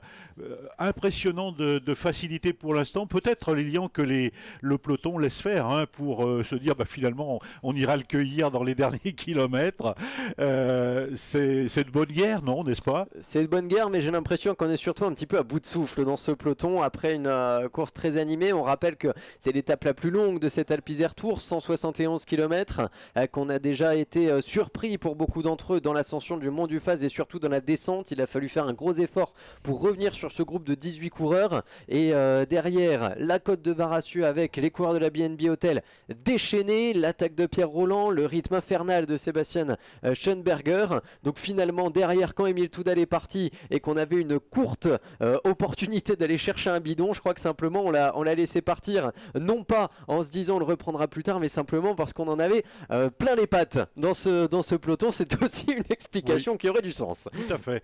Alors que l'écart grandit au fil des kilomètres, on nous signale que l'écart GPS serait d'1 minute maintenant entre l'homme de tête et le peloton lancé à ses trousses derrière, 1 minute. Donc alors que nous sommes certainement maintenant dans l'ascension de la côte de Montfalcon, puisqu'au sommet de Montfalcon, il ne restera plus que 23,7 km. Voilà donc les coureurs dans cette ascension de la côte de Montfalcon. Je rappelle que c'est l'avant-dernière difficulté. On se rapproche petit à petit de bons repères, le terme de cette 4e étape. En tout cas, une très très belle étape aussi, Lilian. Oui, avec ces nombreuses ascensions et surtout donc l'opportunité d'aller visiter les contreforts du massif du Vercors, théâtre de cette 4e étape de l'Alpes-Isère Tour, avec cette côte du Montfalcon maintenant et ces 2 km seulement à 5%, mais après tout ce qui a déjà été franchi, cela va avoir son importance et on a vu en tête de peloton des coureurs essayer de secouer encore un petit peu le cocotier, même si Émile Toudal lui impose un rythme assez impressionnant. Et dans le peloton, ce sont les coureurs de la Trinity Racing qui se relaient non pas en tête de peloton mais à l'offensive. Un coup l'un, un coup l'autre, cette fois pris en chasse par un coureur d'Elkov Casper, peut-être un coureur de la Tudor Pro Cycling Team en troisième position pour prendre le large et essayer de réduire cet écart, même si Emil Tudal lui est sur un rythme constant qui lui permet toujours de creuser. Regardez dans ce peloton, après l'offensive finalement on se relève et c'est là que cela peut favoriser Emil Tudal qui va continuer lui de creuser. Finalement il ne reste pour boucher l'écart que des coureurs comme la formation Metec qui fait partie des formations les mieux représentées. Pour les AG2R Citroën U23 la mission peut être intéressante également. Est-ce qu'ils en ont la capacité après tous les efforts déjà consentis? On n'a plus beaucoup de grosses formations avec plusieurs coureurs dans ce peloton de tête. Les Groupama FDJ n'étaient déjà que 4 au départ ici avec notamment Romain Grégoire qui est toujours bien placé, mais est-ce que c'est lui qui va faire l'effort? Ça n'en est pas certain. Et les BNB Hotels, eux qui en auraient la capacité, n'y ont pas forcément l'intérêt. Ils ont déjà gagné 2 étapes sur l'Alpe Isère Tour, jeudi à Saint-Quentin-Fallavier avec Quentin Jauregui, hier avec Victor Koretzki. Ils ont le maillot jaune. Emil Tudal n'est pas dangereux au classement général. C'est donc pas la BNB qui va faire le tempo. Certainement, effectivement, c'est une bonne analyse. En tout cas, ce qui est intéressant, effectivement, c'est de voir les coureurs de la Trinity Racing donc en tête. On les avait peu vus dans les 3 premières étapes, effectivement, et là, à défaut de secouer le noyer, il secoue le cocotier. C'est une expression bien connue dans le jargon cycliste, et c'est vrai que leur directeur sportif a dû leur demander effectivement de se montrer. On aperçoit là les supporters du club de Villefranche-Beaujolais au bord des routes et dans l'ascension de la côte de Montfalcon pour supporter effectivement les coureurs amateurs de cette formation beaujolaise qui est excellemment bien placée au sein de ces structures professionnelles avec des garçons comme Tao Kéméré qui est 31e au classement général avec seulement 27 secondes de retard sur le leader. Et ce n'est pas surprenant de voir Tao Kéméré toujours très à l'aise ici sur les routes de l'Alpe Isère Tour. Il semble apprécier ce type d'épreuve qui cette année, Lilian, donc fréquente tous les massifs du département de l'Isère. Aujourd'hui, donc c'était le Vercors. Demain, nous serons en Chartreuse où nous étions déjà l'année dernière. Mais à la Chartreuse, on aura le massif de Beldon en plus. Et effectivement, donc le département de l'Isère en entier qui est couvert maintenant et depuis l'année dernière par l'Alpe Isère Tour qui avait changé de nom d'ailleurs pour l'occasion avec cette nouvelle étape ajoutée. On va écouter ce qu'en dit d'ailleurs le président du conseil départemental de l'Isère, monsieur Jean-Pierre Barbier. L'Alpe Isère Tour s'annonce encore cette année comme une magnifique édition. On est très heureux d'être partenaire de cet événement pour plusieurs raisons, pour 2 raisons. La première, c'est que c'est une épreuve qui s'inscrit dans le calendrier national et international, que beaucoup de champions ont fait leur premier pas dans cette épreuve. Et deuxièmement, parce que le vélo regroupe un engouement, c'est un engouement populaire qui regroupe toutes les catégories sociales et on est heureux d'offrir ce spectacle gratuit pour tous. Le nouveau nom d'Alpe Isère Tour prend tout son sens encore un peu plus cette année puisqu'on va avoir une 5e étape qui va traverser la Chartreuse et c'est vrai que l'Isère est un formidable terrain de jeu pour tous les cyclistes. Je suis très fier d'être partenaire de cette épreuve, très fier aussi des équipes qui accompagnent cette épreuve, que ce soit Michel Baup ou l'ensemble des bénévoles. C'est plus d'une centaine de bénévoles qui s'investissent. Tout simplement aujourd'hui, je veux leur dire merci parce que bien sans eux, l'Alpe Isère Tour n'existerait pas.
Allez, on revient en direct de Beaurepaire pour les derniers kilomètres de cette 4e étape de l'Alpe Isère Tour avec beaucoup de mouvements sur la course. On va retrouver dans un instant les images, mais Émile Toudal vient d'être repris par le peloton, lui qui avait compté jusqu'à 1 minute d'avance. Et bien l'écart a fondu aussi vite qu'il avait augmenté puisque derrière le peloton secoué tout à l'heure par des attaques de l'équipe Trinity Racing, des coureurs de l'équipe Alpecin Phoenix également sont finalement revenus sur Émile Toudal et un peloton regroupé que l'on retrouve donc à l'image au moment d'aborder bientôt, mon cher Jean-Claude, le sprint intermédiaire, le dernier sprint bonification de la journée. Oui, qui a lieu à Taudur, très précisément ce sprint bonification à 13 km seulement de l'arrivée ici à Beaurepaire. Les coureurs donc ont franchi l'avant-dernière difficulté, la côte de Montfalcon, classée en 4e catégorie. Nous n'avons pas eu d'image, mais je pense qu'Émile Toudal est passé en tête au sommet de cette côte de Montfalcon avant d'être repris certainement dans la descente donc sur Viriville et Taudur. En tout cas donc l'effort d'Émile Toudal est resté vain. Bel effort, mais je dirais ça n'a pas payé pour celui qui avait remporté l'étape de Saint-Maurice-l'Exil l'année dernière sur l'Alpe Isère Tour et qui aurait bien voulu récidiver, je pense, aujourd'hui. C'est dans un palmarès une victoire qui compte. Et en tout cas, ça ne sera pas pour aujourd'hui concernant Émile Toudal. C'est bien dommage pour lui. En tout cas, donc tout reste à refaire. Et le suspense est encore complet, Lilian, à l'heure actuelle. Rien n'est fait. On peut peut-être avoir encore un groupe au sprint ici à Beaurepaire. Alors il va rester l'opportunité, et ce à 10 km de l'arrivée dans la côte de l'Antiole, de s'en servir de tremplin pour filer peut-être vers une victoire d'étape. Mais c'est vrai que derrière on a vu beaucoup la formation Metec notamment active pour essayer de contrôler les opérations, puisque cette équipe 100% néerlandaise avait déjà tout à l'heure dans le gros groupe de 18 3 coureurs à l'avant. Ils ont un coureur qui va très vite au sprint, il nous l'a démontré en prenant la 2e place déjà mercredi à Charvieux-Chavagneux, rentré ensuite dans le top 5 de l'épreuve à 50.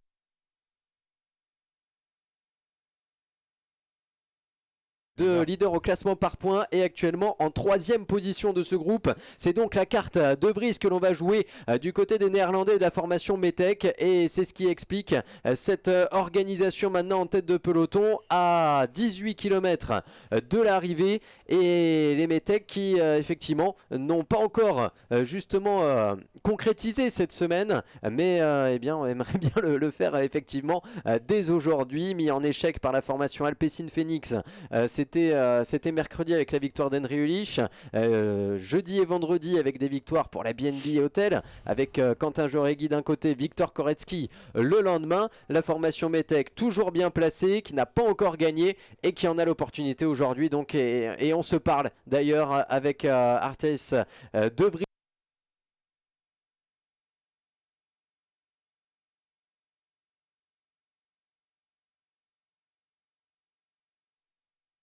Peut-être aura un boulevard, en tout cas tout à l'heure. Oui, en tout cas, on peut aussi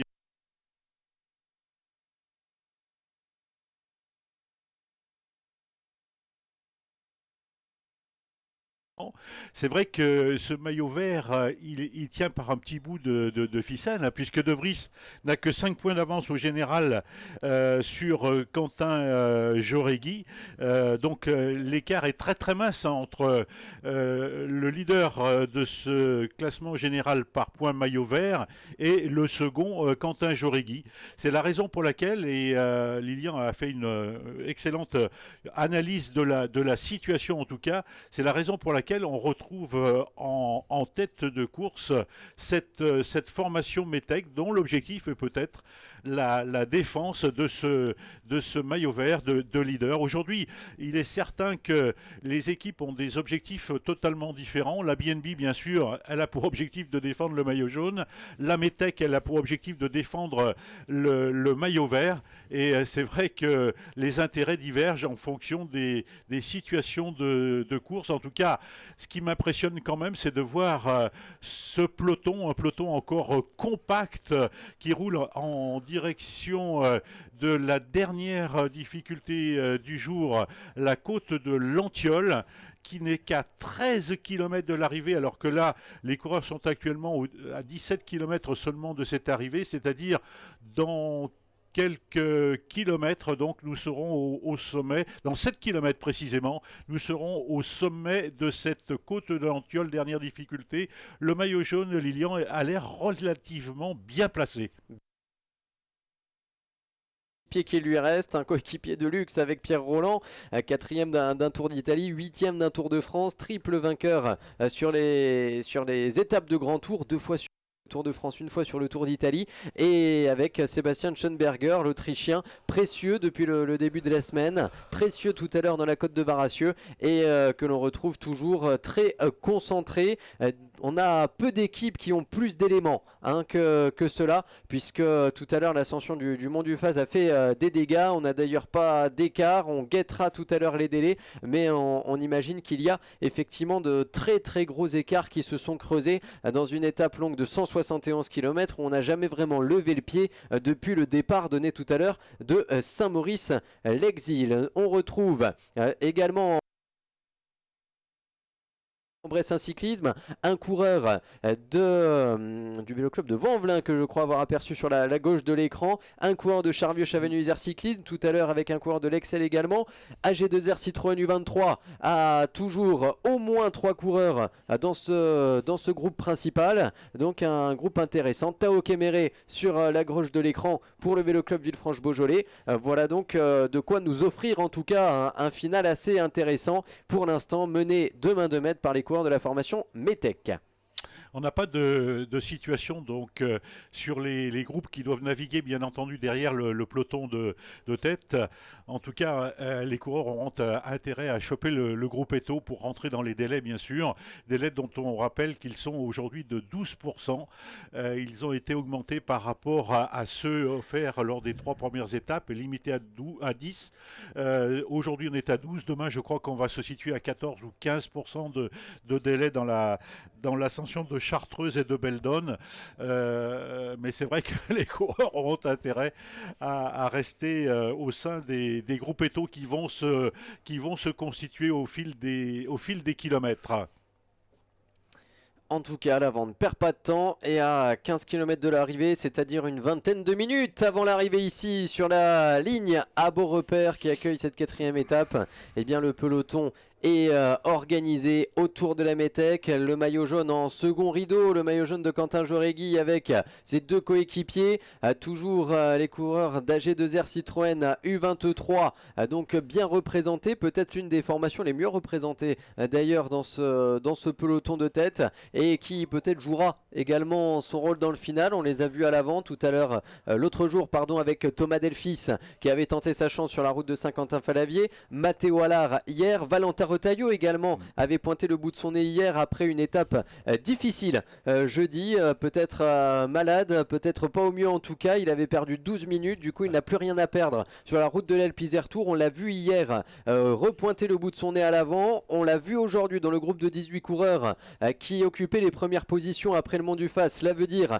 qu'il est en jambes et ce sont des coureurs qui pourront peut-être s'exprimer tout à l'heure. On va débuter dans un instant la dernière ascension répertoriée du jour, 1 km 500 seulement d'ascension, 1 km 500 comme dernière opportunité aujourd'hui de se débarrasser des sprinters. Si sprinters il y a encore, ce sera le cas en tout cas avec Arthès de Vries, même si ce n'est pas forcément un pur sprinter, ce sera donc un homme à suivre, alors qu'on vient ici se disputer la bonification sur le sprint avec Romain Grégoire qui est allé chercher je crois 3 secondes. On s'est battu pour Pierre Rolland avec la formation BNB Hotel qui relance d'ailleurs la machine d'un seul coup. Tout le monde s'est mis sur la première ligne Et comme on l'a vu, les bonifications, leur importance, les coureurs le savent et se sont fait la peau pour aller chercher les points du sprint et surtout les 3 secondes de bonification. En tout cas, on retrouve dans ce sprint bonification de Taudur, on retrouve les pointures. Hein.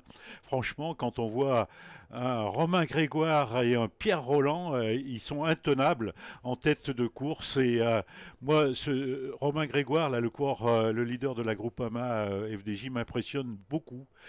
C'est un garçon que l'on voit constamment aux avant-postes et il est Lilian étonnant de facilité. Et bien qu'elle est maintenant dans la roue de ce qui n'était pas Pierre Rolland, mais Sébastien Schoenberger, la bien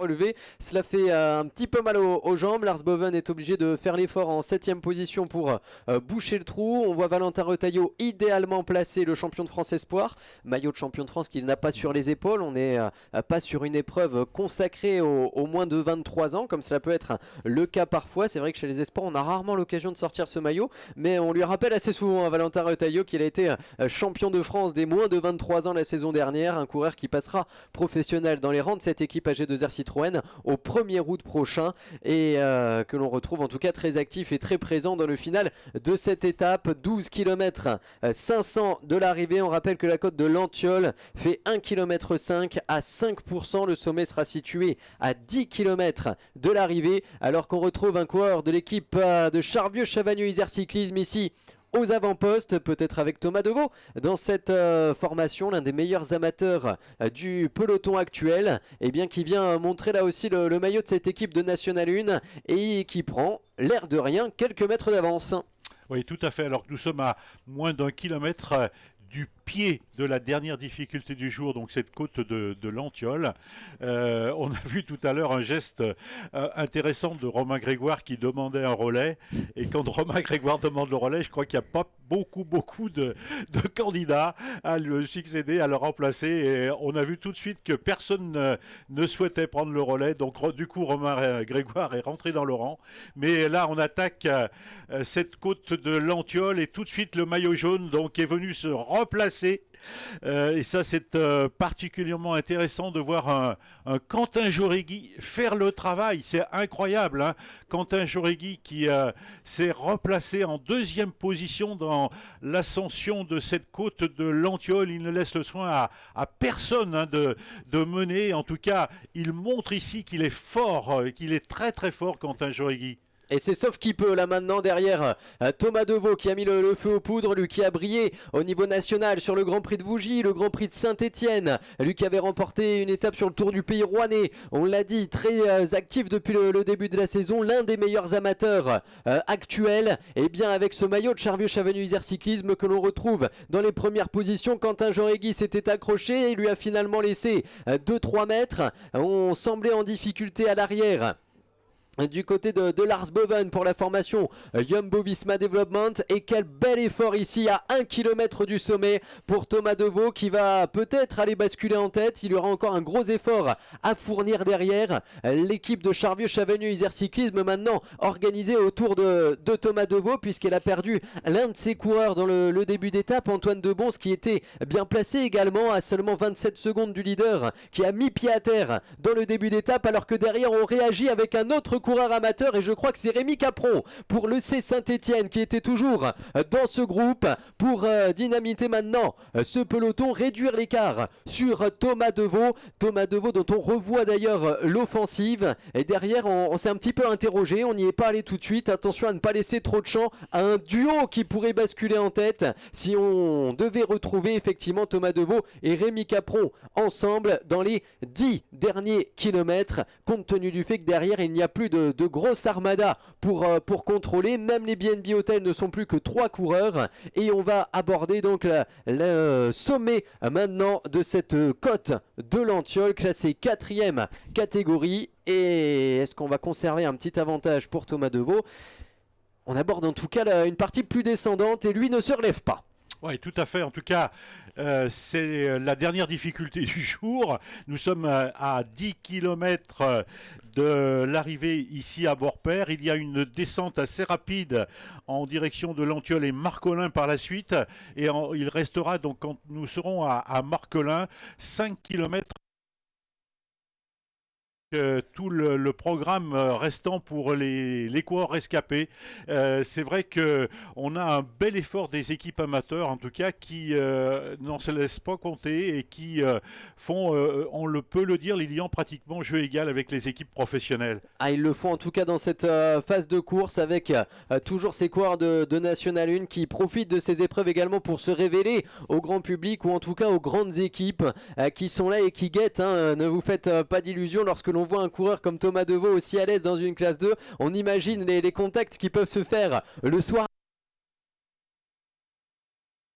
En tout cas pour l'instant, Thomas Deveau n'a que quelques tout petits mètres d'avance. C'en est même terminé maintenant. La relance immédiate avec l'équipe Jumbo-Visma maintenant. L'équipe néerlandaise, la Trinity Racing également idéalement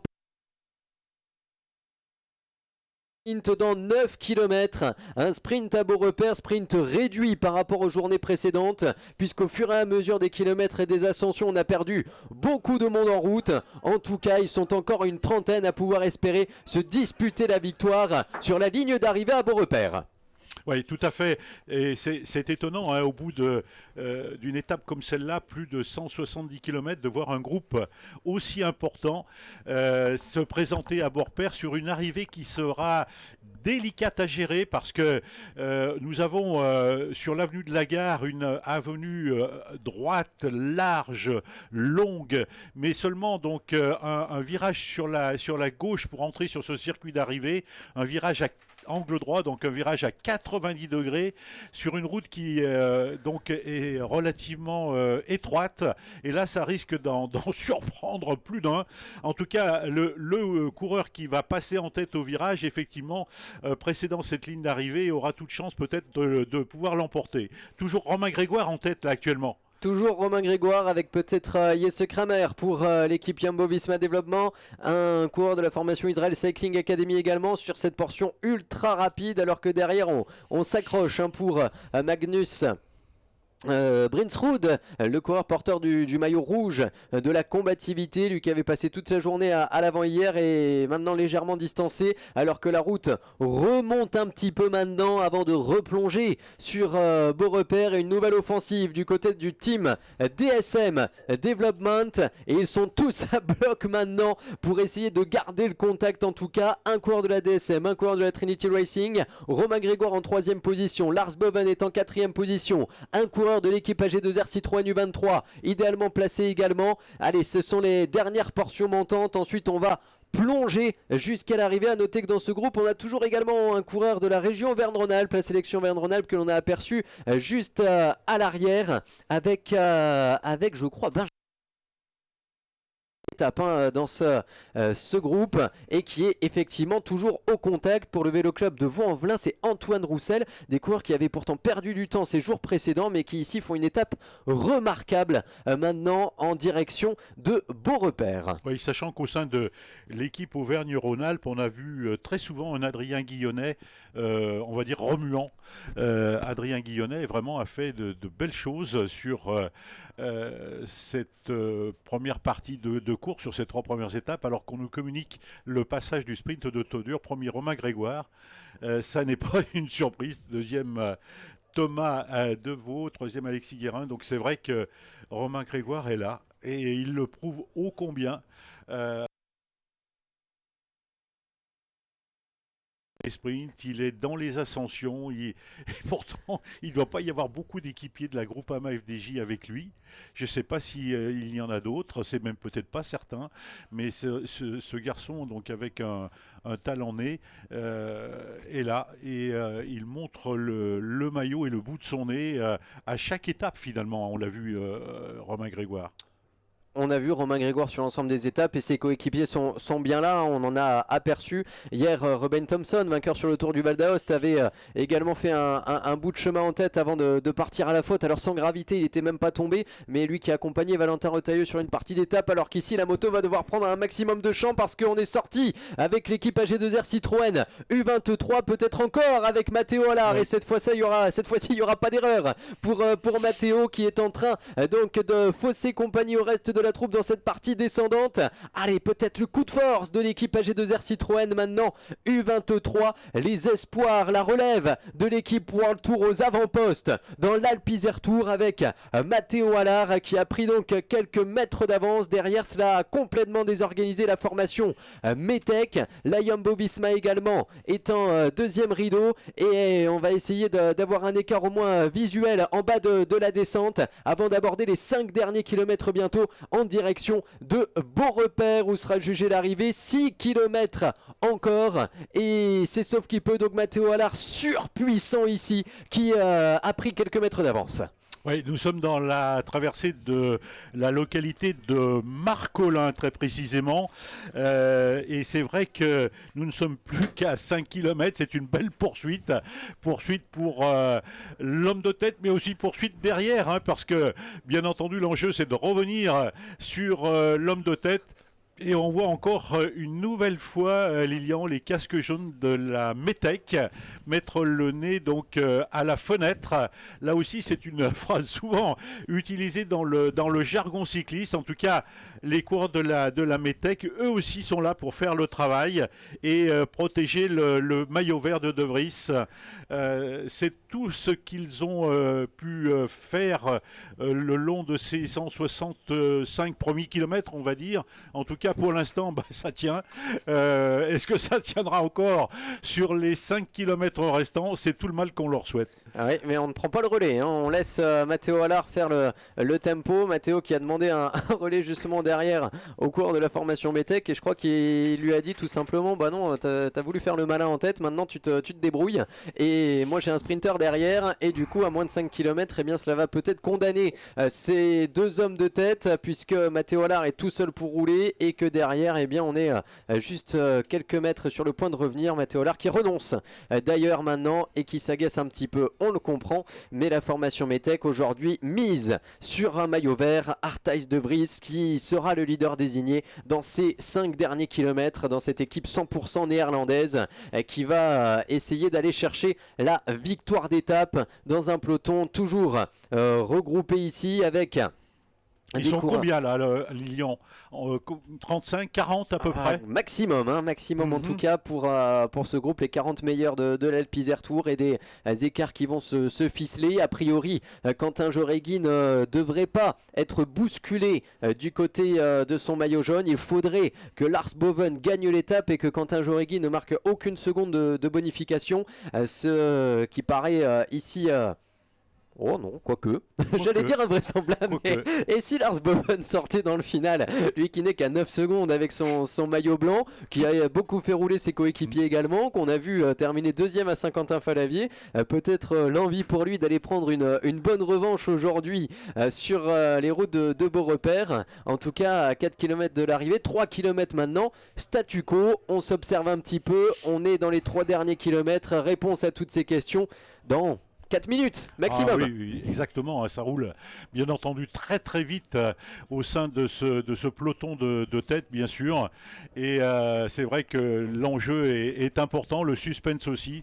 On voit des garçons là qui tentent de sortir bien sûr du peloton, mais le peloton va les maintenir en respect là, et il sera particulièrement difficile de rejoindre en solitaire cette ligne d'arrivée. Je pense qu'on se dessine, mon cher Lilian, vers un sprint pour l'arrivée de cette 4e étape ici à Beaurepaire. Je ne sais pas quel scénario sera celui de demain, mais en tout cas ça fait 4 arrivées, 4 sprints, sprint bien réduit ici et malgré tout eh bien, un groupe toujours assez compact pour se disputer la victoire à Beaurepaire. On retrouve les Cairn Pharma, on n'en a absolument pas parlé de toute la journée, ils doivent se réserver pour l'étape de demain. Ils viennent se repositionner maintenant en tête de groupe. On a repris le coureur d'Israël Cycling Academy et sur un match de vitesse dans les 2 derniers kilomètres on va pouvoir aller s'expliquer. Alors qu'on accélère l'allure pour la Jumbo Visma Development, on a toujours donc dans ce groupe les couleurs de le groupe AMA FDJ. On est même venu se repositionner pour le Vélo Club de Vaux-en-Velin en 4e position maintenant avec Antoine Roussel et donc le sprint à venir maintenant avec pour la formation groupe AMA FDJ. Donc dans ce groupe effectivement peut-être également Finlay Pickering.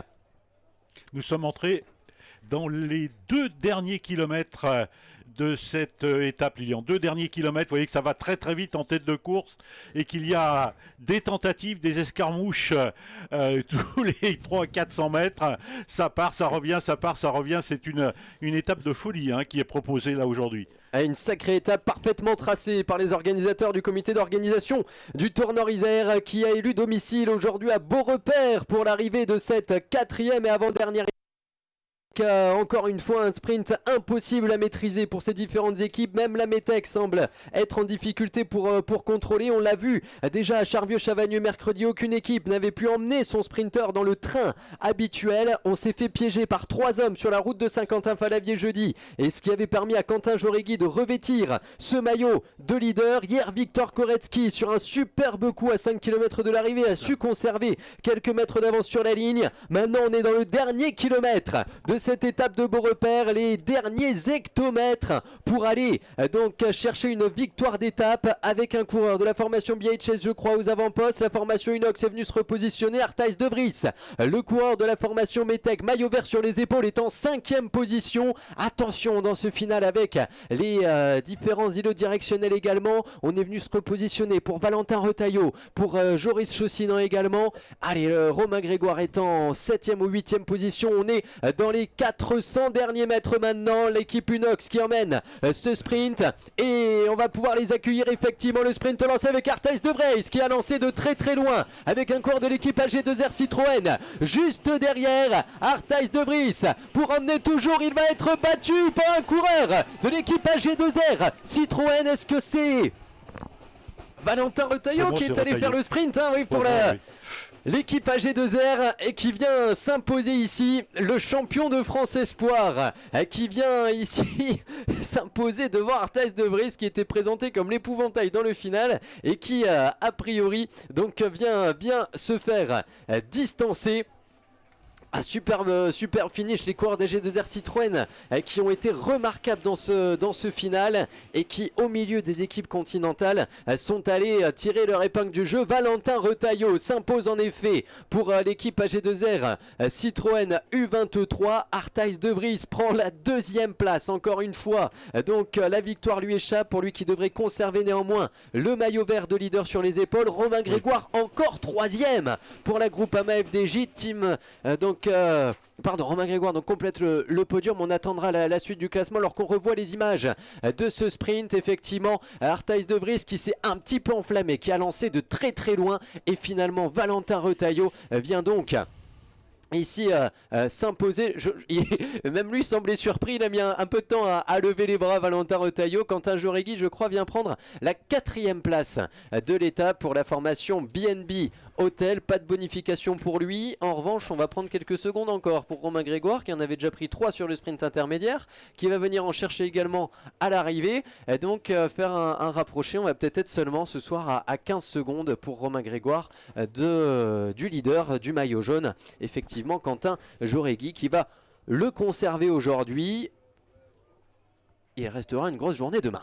Oui, demain ça va être effectivement une autre paire de manches avec cette 5e et dernière étape, une étape de montagne, une véritable étape de montagne. donc tracé sur 2 massifs du département de l'Isère. Le premier massif emprunté, c'est le massif de la Chartreuse, puisque nous aurons le premier col au Cucheron, le deuxième, donc ce sera le col du Granier, puis le col de Marcieux, alors que d'autres coureurs, là, bien entendu, en terminent. D'autres coureurs, bien entendu, attardés, vont aussi en découdre et en terminer. Il y aura des écarts ce soir à Beaurepaire. C'est sûr que entre ce premier groupe et les derniers, il y aura peut-être bien 20 minutes ou un peu plus. Les 171 km proposés aux concurrents, effectivement, auront fait des dégâts.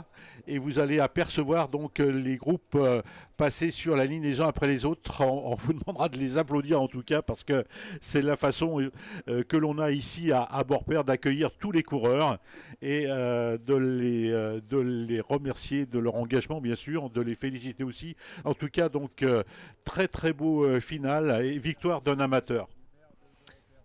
Et nous on va basculer en plateau dans un instant, essayer d'attraper Valentin Retailleau pour avoir sa première réaction. On le retrouvera ensuite sur le podium. Quentin Jauregui va conserver le maillot jaune de leader. Pas de changement au classement par points, ce sera pour Arthijs de Vries. Rasmus Pedersen va conserver le leadership du côté de la montagne.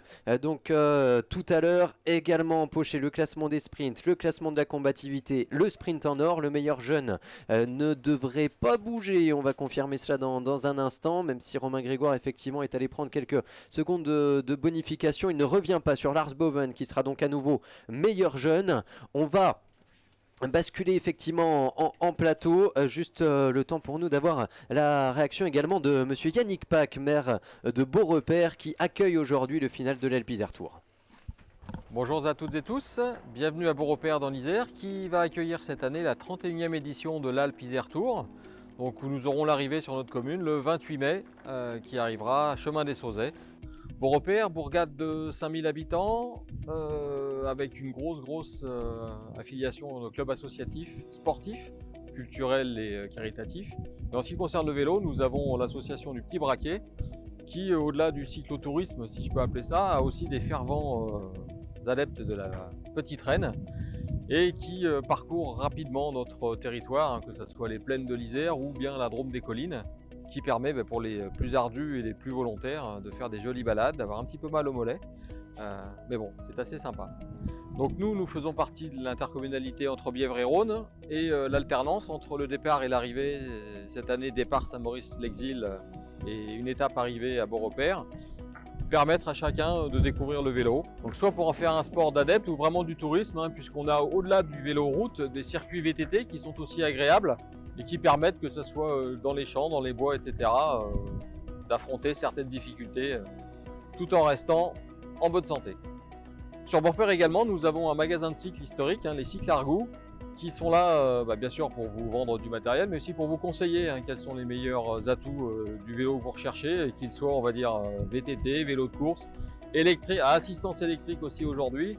Voilà, ce sont des personnes très efficaces et très compétentes dans leur domaine d'activité. Beaurepaire, le vélo, le tourisme, toujours un endroit très prisé, puisque avec le camping intercommunal, nous mettons à disposition en location des vélos à assistance électrique pour pouvoir, sans se faire trop mal au mollet, découvrir notre région qui reste très sympathique, surtout printemps-été, avec des températures pas trop chaudes, mais toujours très ensoleillées.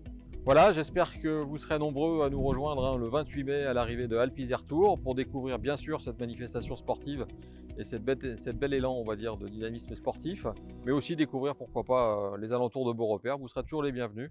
En tous les cas, merci pour cette écoute et au plaisir de vous voir le 28 mai. Retour en plateau en direct de Beaurepaire pour l'arrivée de la 4e étape de l'Alpe Isère Tour, édition 2022, la 31e. Une étape qui vient d'être remportée par le champion de France Espoir, Valentin Retailleau, à quelques semaines de son passage chez les professionnels, qui vient chercher une superbe victoire aujourd'hui à Beaurepaire avec les couleurs de l'équipe AG2R Citroën U23.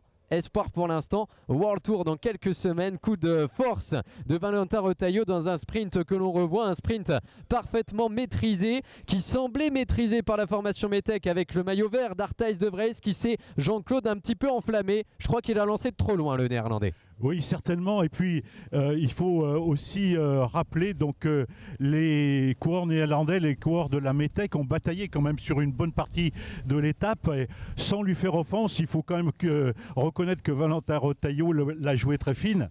Et il est resté donc dans ce peloton. On l'a très très peu vu, Valentin Retailleau. On l'a vu pratiquement que sur l'arrivée. Effectivement, autant on a vu ses coéquipiers, Matteo Allard essayer de tenter sa chance dans le final, c'était peut-être l'occasion justement pour cette équipe AG2R Citroën de ne pas organiser le peloton, de perturber la poursuite et finalement de faire oublier Valentin Retailleau qui s'impose. Vous voyez le classement qui s'affiche, devant Thijs de Vries, le maillot vert, Romain Grégoire, encore lui, prend la 3e place pour l'équipe Groupama FDJ, Quentin Joregui, le maillot jaune, est 4e, Joris Reindering prend la 5e place et des amateurs toujours dans le top 10 avec Thomas Deveau 6e qu'on a vu à l'avant tout à l'heure, Jordan Labrosse pour l'équipe AG2R Citroën est 7e, on retrouve l'équipe Kern Pharma en 8e position avec Jordi Lopez, Lars Boven 2e du classement général et 9e, le top 10 complété par Marcus Hansen. Un superbe final pour une étape longue de 171 km qui n'avait pas tardé à se décanter puisque assez vite on avait une échappée et puis il y a eu cette ascension, Jean-Claude Dumont-Dufaz, une ascension et une descente surtout qui avait permis déjà à 18 coureurs d'évoluer à l'avant de la course. Oui, tout à fait. C'est une très très belle et difficile ascension que les organisateurs ont proposée aujourd'hui au peloton.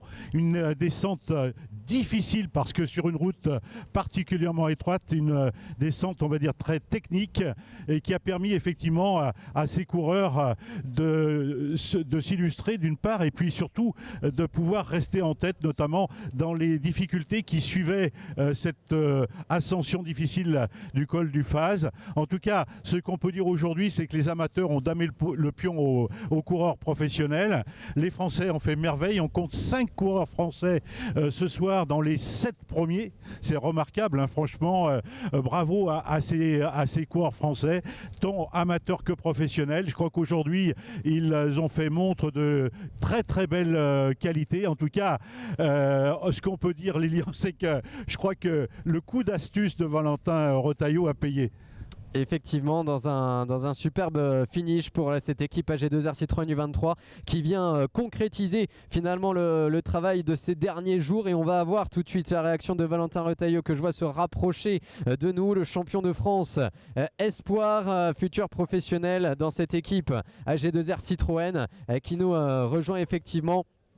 Avant de basculer vers le protocole, voilà juste la collade avec le directeur sportif bien sûr en zone mixte alors que l'on retrouve les images de son sprint victorieux. Il vient véritablement mater Thijs de Vries, le coureur néerlandais et effectivement donc s'imposer alors que d'autres coureurs en terminent. Une information avant d'avoir la réaction de Valentin, une information c'est que la voiture balai est encore à 18 km d'ici donc on va devoir guetter les délais effectivement.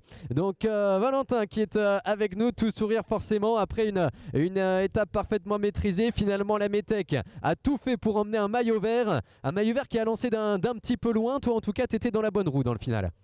Ouais, un petit peu loin, moi j'ai viré dans le dernier virage deuxième et ouais, il y avait un petit vent de phase sur la dernière ligne droite donc dans sa roue j'étais vraiment bien, j'ai pu gérer mon sprint comme je le voulais et puis j'ai débordé dans les derniers mètres. Est-ce que c'est l'ascenseur émotionnel après une journée difficile? Jeudi, raconte-nous un petit peu comment s'est passé ce début de semaine qui te voit finalement loin au classement général et pourtant très en jambes depuis hier. Bah, j'ai pas eu trop de chance sur la deuxième étape où j'ai été exclu de la compétition avec finalement une crevaison au pied de la bosse, donc j'ai pas pu jouer ma carte et c'est dommage parce que les jambes étaient bonnes et aujourd'hui voilà, je savais que c'était une étape qui pouvait me convenir. On a plutôt bien géré l'étape avec l'équipe et on a bien couru, donc voilà, aujourd'hui j'ai tenté ma chance et ça a bien réussi. Quel était le mot d'ordre au départ de l'étape pour cette équipe AG2R Citroën U23 dans la mesure où j'ai l'impression que ça a été difficile d'appliquer une vraie stratégie tellement assez rapidement il y a eu des coureurs partout, notamment dans la montée et surtout la descente du Mont du Faz. On s'attendait à un départ rapide, donc on voulait mettre des coureurs devant et finalement l'échappée est partie carrément au kilomètre 0, donc on a été assez surpris. Ensuite voilà, on savait que l'ascension allait être dure et finalement on bascule à 4 et avec Matteo Allard on décide de faire la descente, donc on a fait une belle descente. On s'est retrouvé un petit groupe à l'avant, donc ce qui nous a permis de plutôt bien gérer. Ensuite pour moi ça a été un peu difficile, le col d'après j'ai eu un petit coup de mou, un petit passage à vide où j'ai failli péter Et finalement, je suis rentré et voilà, dans le final, on était 4 de l'équipe, donc on a pu jouer chacun notre tour. Et puis au sprint, j'ai dit à mes coéquipiers que je me sentais vraiment bien et plutôt serein. Tu vas bientôt troquer ce maillot U23 contre... voilà, tu vas juste enlever la petite bande qui rajoute le U23. Qu'est-ce qu'on peut te souhaiter avant ce passage chez les professionnels? Qu'est-ce qu'il reste encore au programme pour confirmer encore à ce niveau-là avant ce passage à l'échelon du dessus? Je vais profiter un maximum, je vais continuer d'apprendre pas mal de choses et puis là dès la semaine prochaine je serai sur la course de la paix avec l'équipe de France, donc non, j'ai encore de très beaux objectifs avant de passer professionnel, donc je vais profiter de tout ça pour pourquoi pas lever les bras encore une fois. Il te reste un effort aujourd'hui, c'est celui de monter sur le podium. On t'y retrouve dans quelques instants. Merci beaucoup Valentin pour cette réaction. Je te laisse te poser, retrouver la zone mixte avant de monter sur le podium protocolaire. Un immense merci à Valentin Retailleau qui s'impose dans cette étape. Quentin Jauregui conserve lui le maillot jaune. Arthijs de Vries portera à nouveau le maillot du classement par points. Rasmus Pedersen va conserver à peu près la plupart des autres maillots. On va retrouver Jean-Claude dans un instant, tout ce beau monde sur le podium et surtout donner rendez-vous demain pour l'étape reine de l'Alpizar Tour. Bien sûr, la conclusion aussi qu'on peut tirer, Lilian, c'est qu'il y a peu de changements, j'allais dire pratiquement aucun changement dans les différents maillots de leader. Une information aussi qui est intéressante quand même et qu'il faut souligner, c'est que AG2R Citroën La Mondiale, la formation U23 avait reconnu l'étape et je crois que ça a eu son importance notamment dans le final. Si on a bien entendu, Valentin Retailleau, il était deuxième au virage avant la banderole d'arrivée, avant le poteau d'arrivée et c'est vrai que ça, c'est pas donné à tout le monde. Il faut d'une part avoir les capacités, l'intelligence de le faire. Et je crois que Valentin Retailleau l'a fait et ça lui a permis de remporter donc de la plus brillante des manières cette 4e étape. Belle victoire en tout cas amateur. Et on retrouvera tout ce beau monde demain et notamment ces équipes et l'équipe AG2R Citroën U23 à qui l'on souhaitera bien évidemment le meilleur sur l'étape reine demain que vous retrouvez sur les écrans avec 133 km à parcourir. On donnera le départ d'Entre-deux-Guiers-les-Échelles en direction d'Alvar qui accueillera le final de l'étape. Nous on se retrouvera en direct un petit peu plus tôt qu'aujourd'hui. Ce sera à partir de 13h35 sur les différents réseaux sociaux de l'Alpizar Tour, sur la chaîne YouTube de Black et en direct bien sûr sur Télé Grenoble. Merci de nous avoir suivis. Merci Jean-Claude pour ce moment de partage ensemble sur les routes de l'Alpizar Tour. Rendez-vous demain 13h35 en direct. Merci, excellente fin de journée. Voilà, bonne fin de journée à toutes et à tous. Rendez-vous sur le podium protocolaire. Ah, tu vois, j'ai mon fan club là.